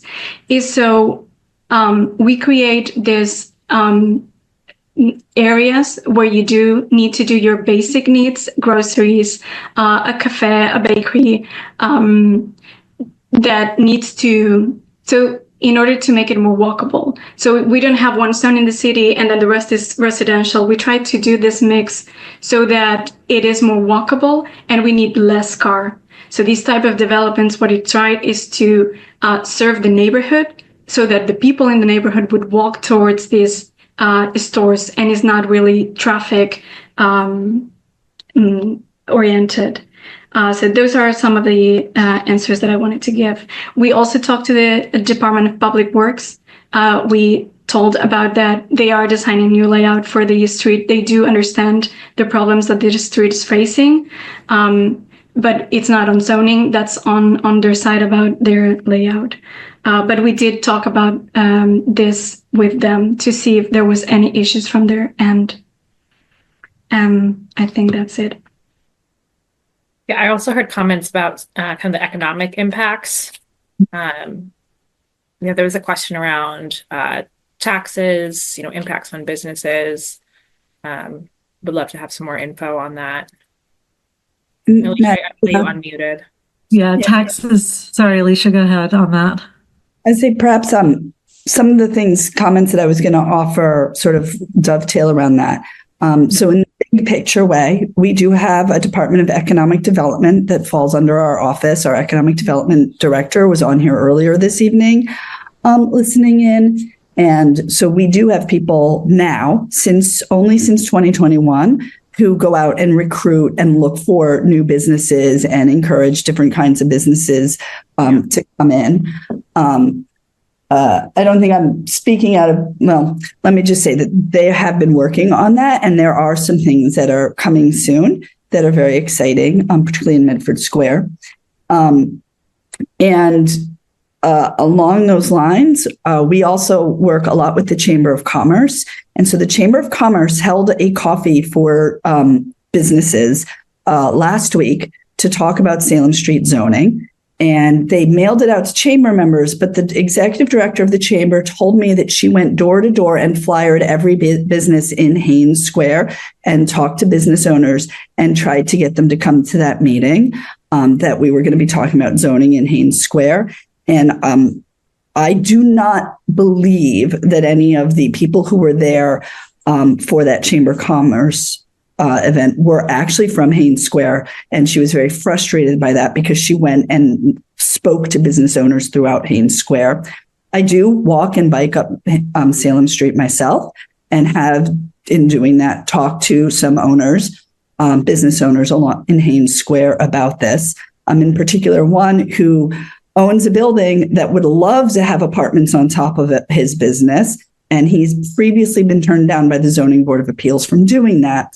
And this would allow them to do that. We have a different building that had a small apartment above their business. And that restaurant has, in fact, gotten permission. You may have seen Fiore Italy expanding the apartments above his property. So we know that there are interests from existing business owners. there was some comment that we are getting like tons of developers and we're only answering to developers, and that there's like a demo permit. I personally have to sign all demo permits in the city, and I haven't seen one for Salem Street in the last 6 months. I've spoken to one developer who is interested in a property that has already come up in front of the city. There was some talking about it, but the property owner at 360 Salem Street still seems to be interested in change.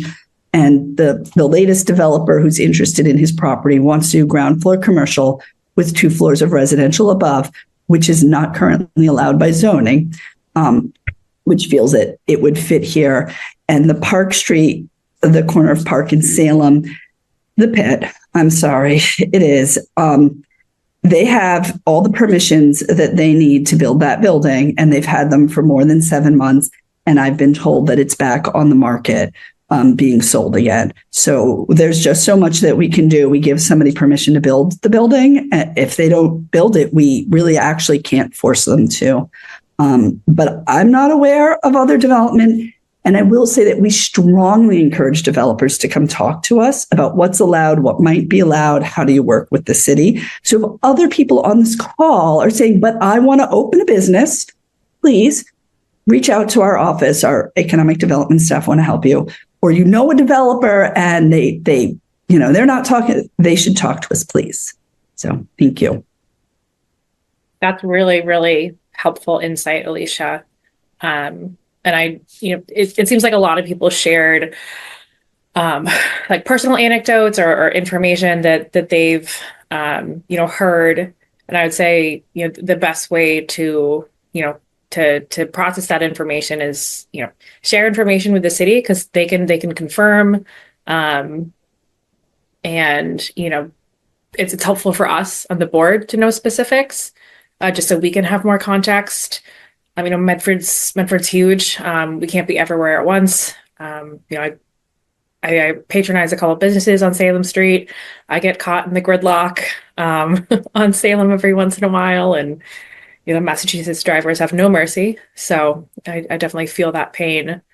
But yeah, it's helpful for us to have as much information as possible, and you all are really doing yourselves and everybody else in Medford, present and future, a service by being involved with this process.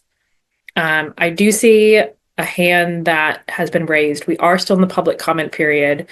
And I just want to clarify that, we might close public comment period tonight, but it doesn't mean we're closing it for the whole hearing. And I'm curious to hear from my board, but I'm leaning towards continuing the discussion, continuing the hearing. There's a lot of big work that needs to be done. Hearing that, from the public, from the board members, from myself, from Emily and Paula, from Alicia and Danielle, there's still a lot of work to be done. So just to give people a preview, like, this is not like the end of hearing from you, and hearing from us and receiving information. So, with that, I want to go to the hand that I see raised. Zoning for the people. Please state your name and address for the record. You're going to get a request to unmute, and Alicia will start the timer.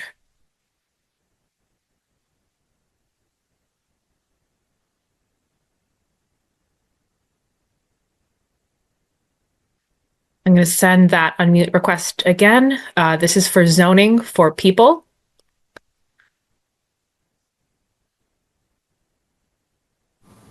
Can you hear me now? Yes. Yeah. Hi. Hi, Madam Chairperson. I'm sorry to speak again. This is Jean Nuzzo at 35 Paris Street. I'm so sorry. We've tried to... Just hold on. I didn't hear a response to my question relevant to 31 and why they were zoned for multi-use with incentivized and my parcel was not. And I would like that answer. It's not a new statement. It's just pointing out the fact that this zoning consultant and this team did not answer my question. They came well beyond where they've gone everywhere else to that parcel that's smaller than mine and gave him inclusionary zoning and stopped there. And I'd like to understand from them what their criteria was for doing that, if you don't mind. I hear that. And I did take that note. And maybe to provide some more context, because I'm sure we didn't answer every question. There's no way we could. There's so much rich content here for us to Madam Chair, process. just Yep. because other people might have the similar question, when we were having our public meetings back with the city council, one of the things we've said to people, and I realize we didn't say this evening, is that we looked at what exists and what seemed to make sense for us.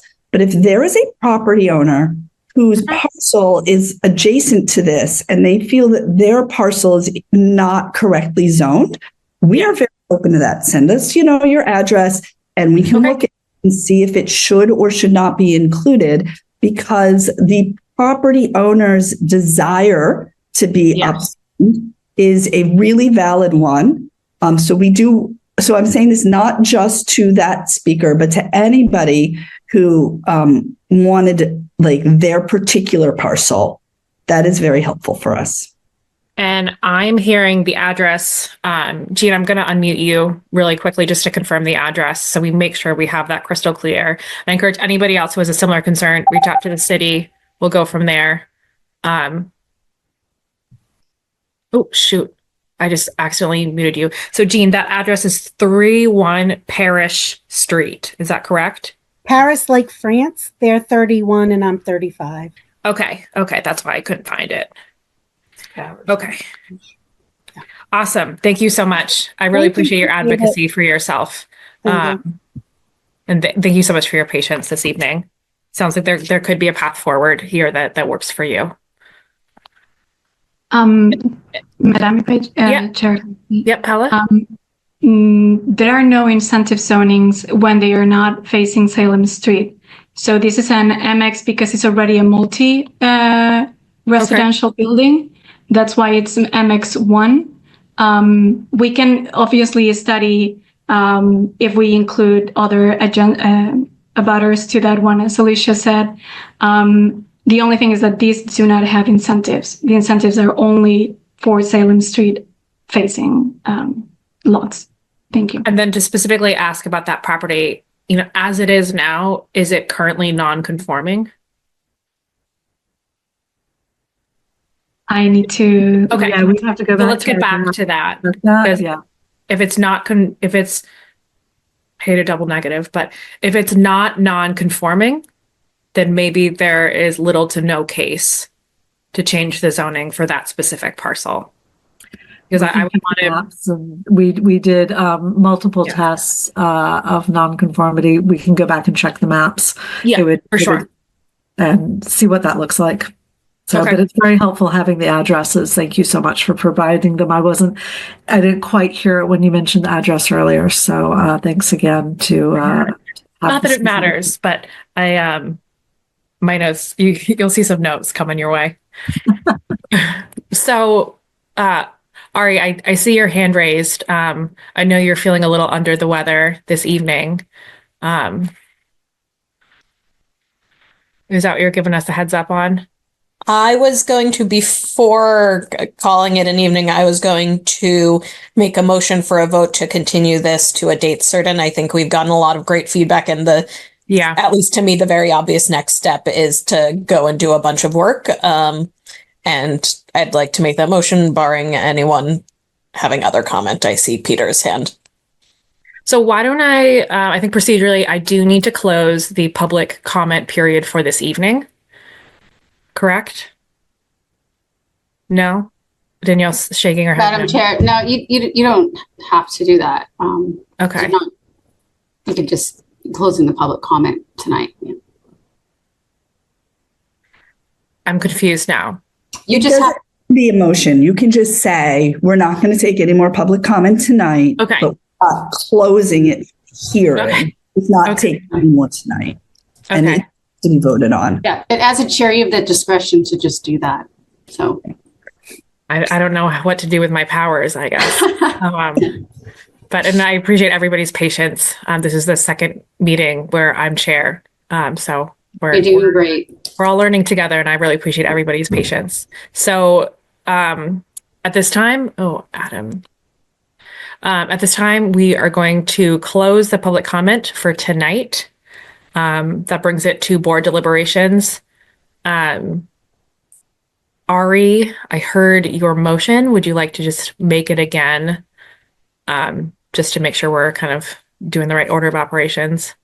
Sure thing. I would like to move that we continue this. And is this a situation where we want to do it to date certain or just general? To do it to a date certain. Okay, that's what I thought. This is technically, I think, different from a motion to table, which is like undebatable and you wouldn't take any additional comment. So I just want to recognize that you may want to hear from other members of the board before you actually vote to continue. Yeah. I mean, I'm in support of continuing. I think, we got a lot of work to do. Annie, I see you're unmuted, shaking Yes, your I totally support that. We do have, this is just the beginning of the conversation, so I definitely agree. We need to move it to a specific date and continue the conversation. Okay. Peter, did you have any insight you wanted to offer, or were you looking to No, I was going to say, just based on what I've heard, both from the public comment and both from Emily and Paula from Munis Associates, it seems like they have things they want to apply further before we make any definitive, before we make any decisions on this.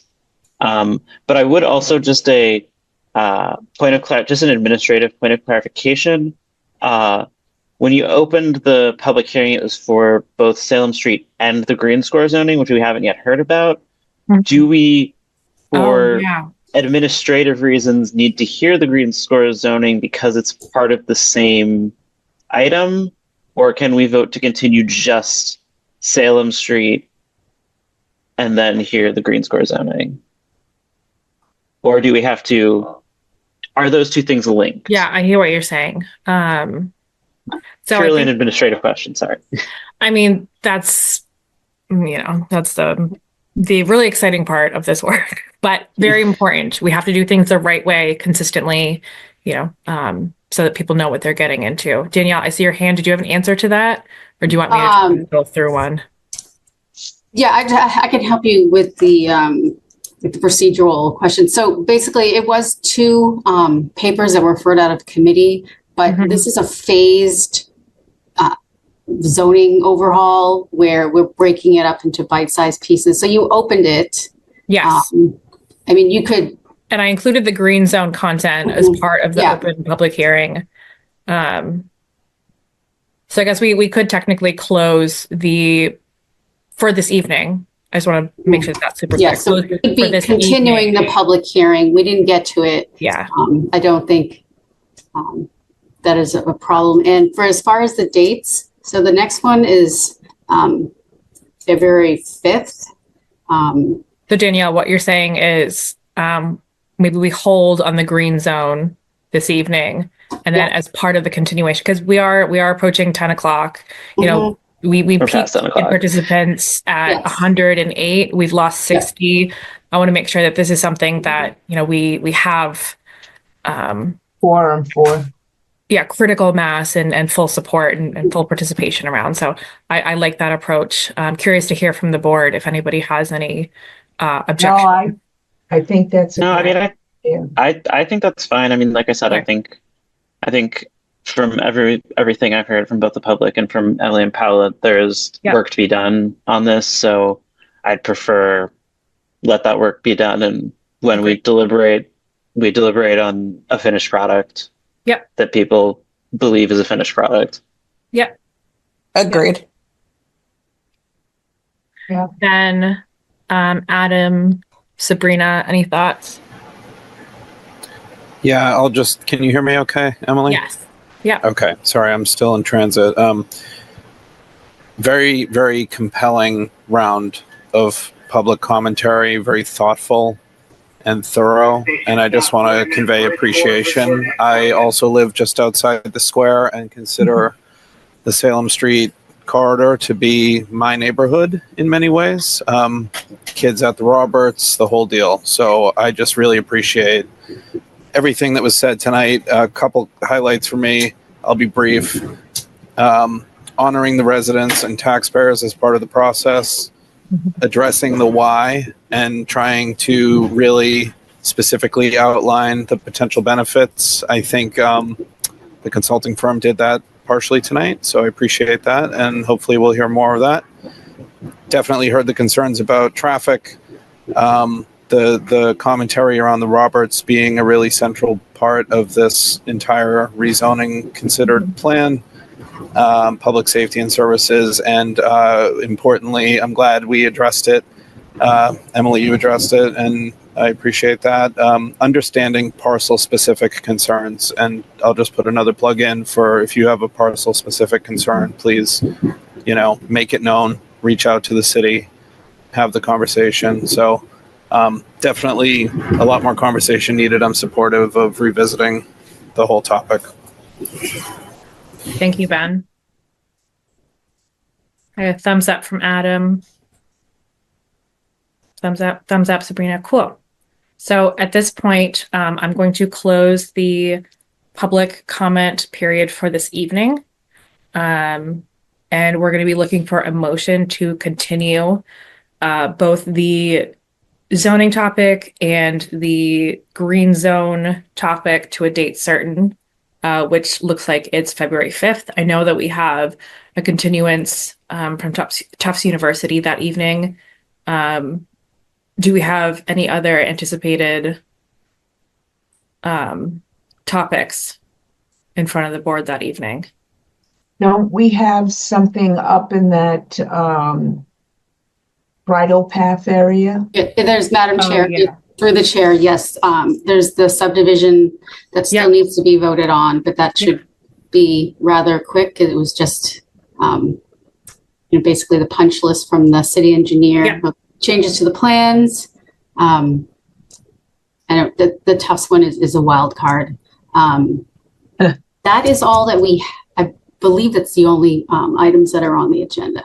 I should note that the 19th is the second, or no, the first and third. This is the third, and that is February vacation week. And I would probably advise not to like that, zoning on the vacation week. No. I mean, I'll be away, but I've called in on vacations. I'll be in Vermont.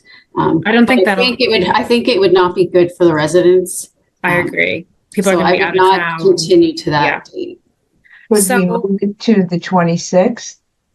Well, what if we start with the 5th? Right. That's because what I we think still we have should the green zone. Green score. Yep. Green score. Excuse me. My brain stops working after 10, so it's good we're continuing. But we have the green score, and then we can see where we are in terms of responses to these public comments and kind of go from there. I mean, what I heard again and again, and I totally agree with, is like, let's not rush this. I don't think we need to just stop, but I think we need to make sure that we're proceeding thoughtfully, intentionally. And I really appreciate the work Emily and Paolo have done, as well as Danielle and Alicia, to put this in the right direction. So all our powers combined, we got this.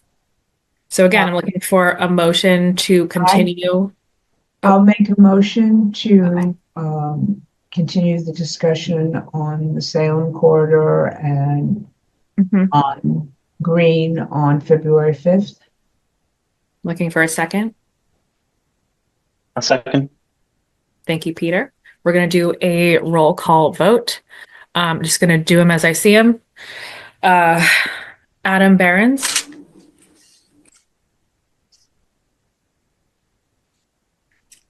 Okay.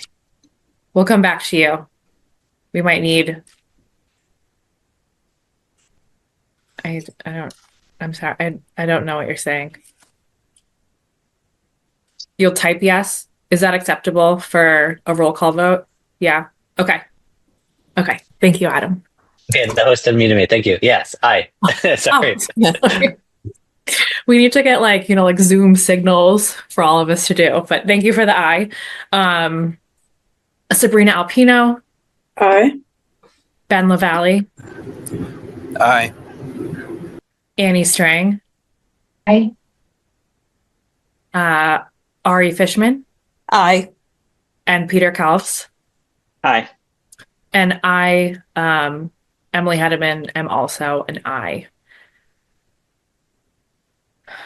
So with that, we're going to continue to February 5th. My other board members have said this, and I think Emily and Paul have said this, but thank you so much to every member of the public that's joined. So thankful for your insight, for sharing your personal stories. It really means a lot. We're your neighbors too, and this helps us to kind of get a broader reach into what's going on, but beyond our circles. So thank you so much for joining us this evening. See you next month. And I believe we do we have other items on the agenda this evening? Adjournment. Okay. So I am looking for. I make a motion to adjourn. Everyone's favorite motion. I'm looking for a second. I'll second that motion. Thank you for the second, Annie. And thank you for the clapping, Jean. I appreciate it. I'll get to go to bed tonight. So I'm going to do a roll call vote. I'll call them as I see them.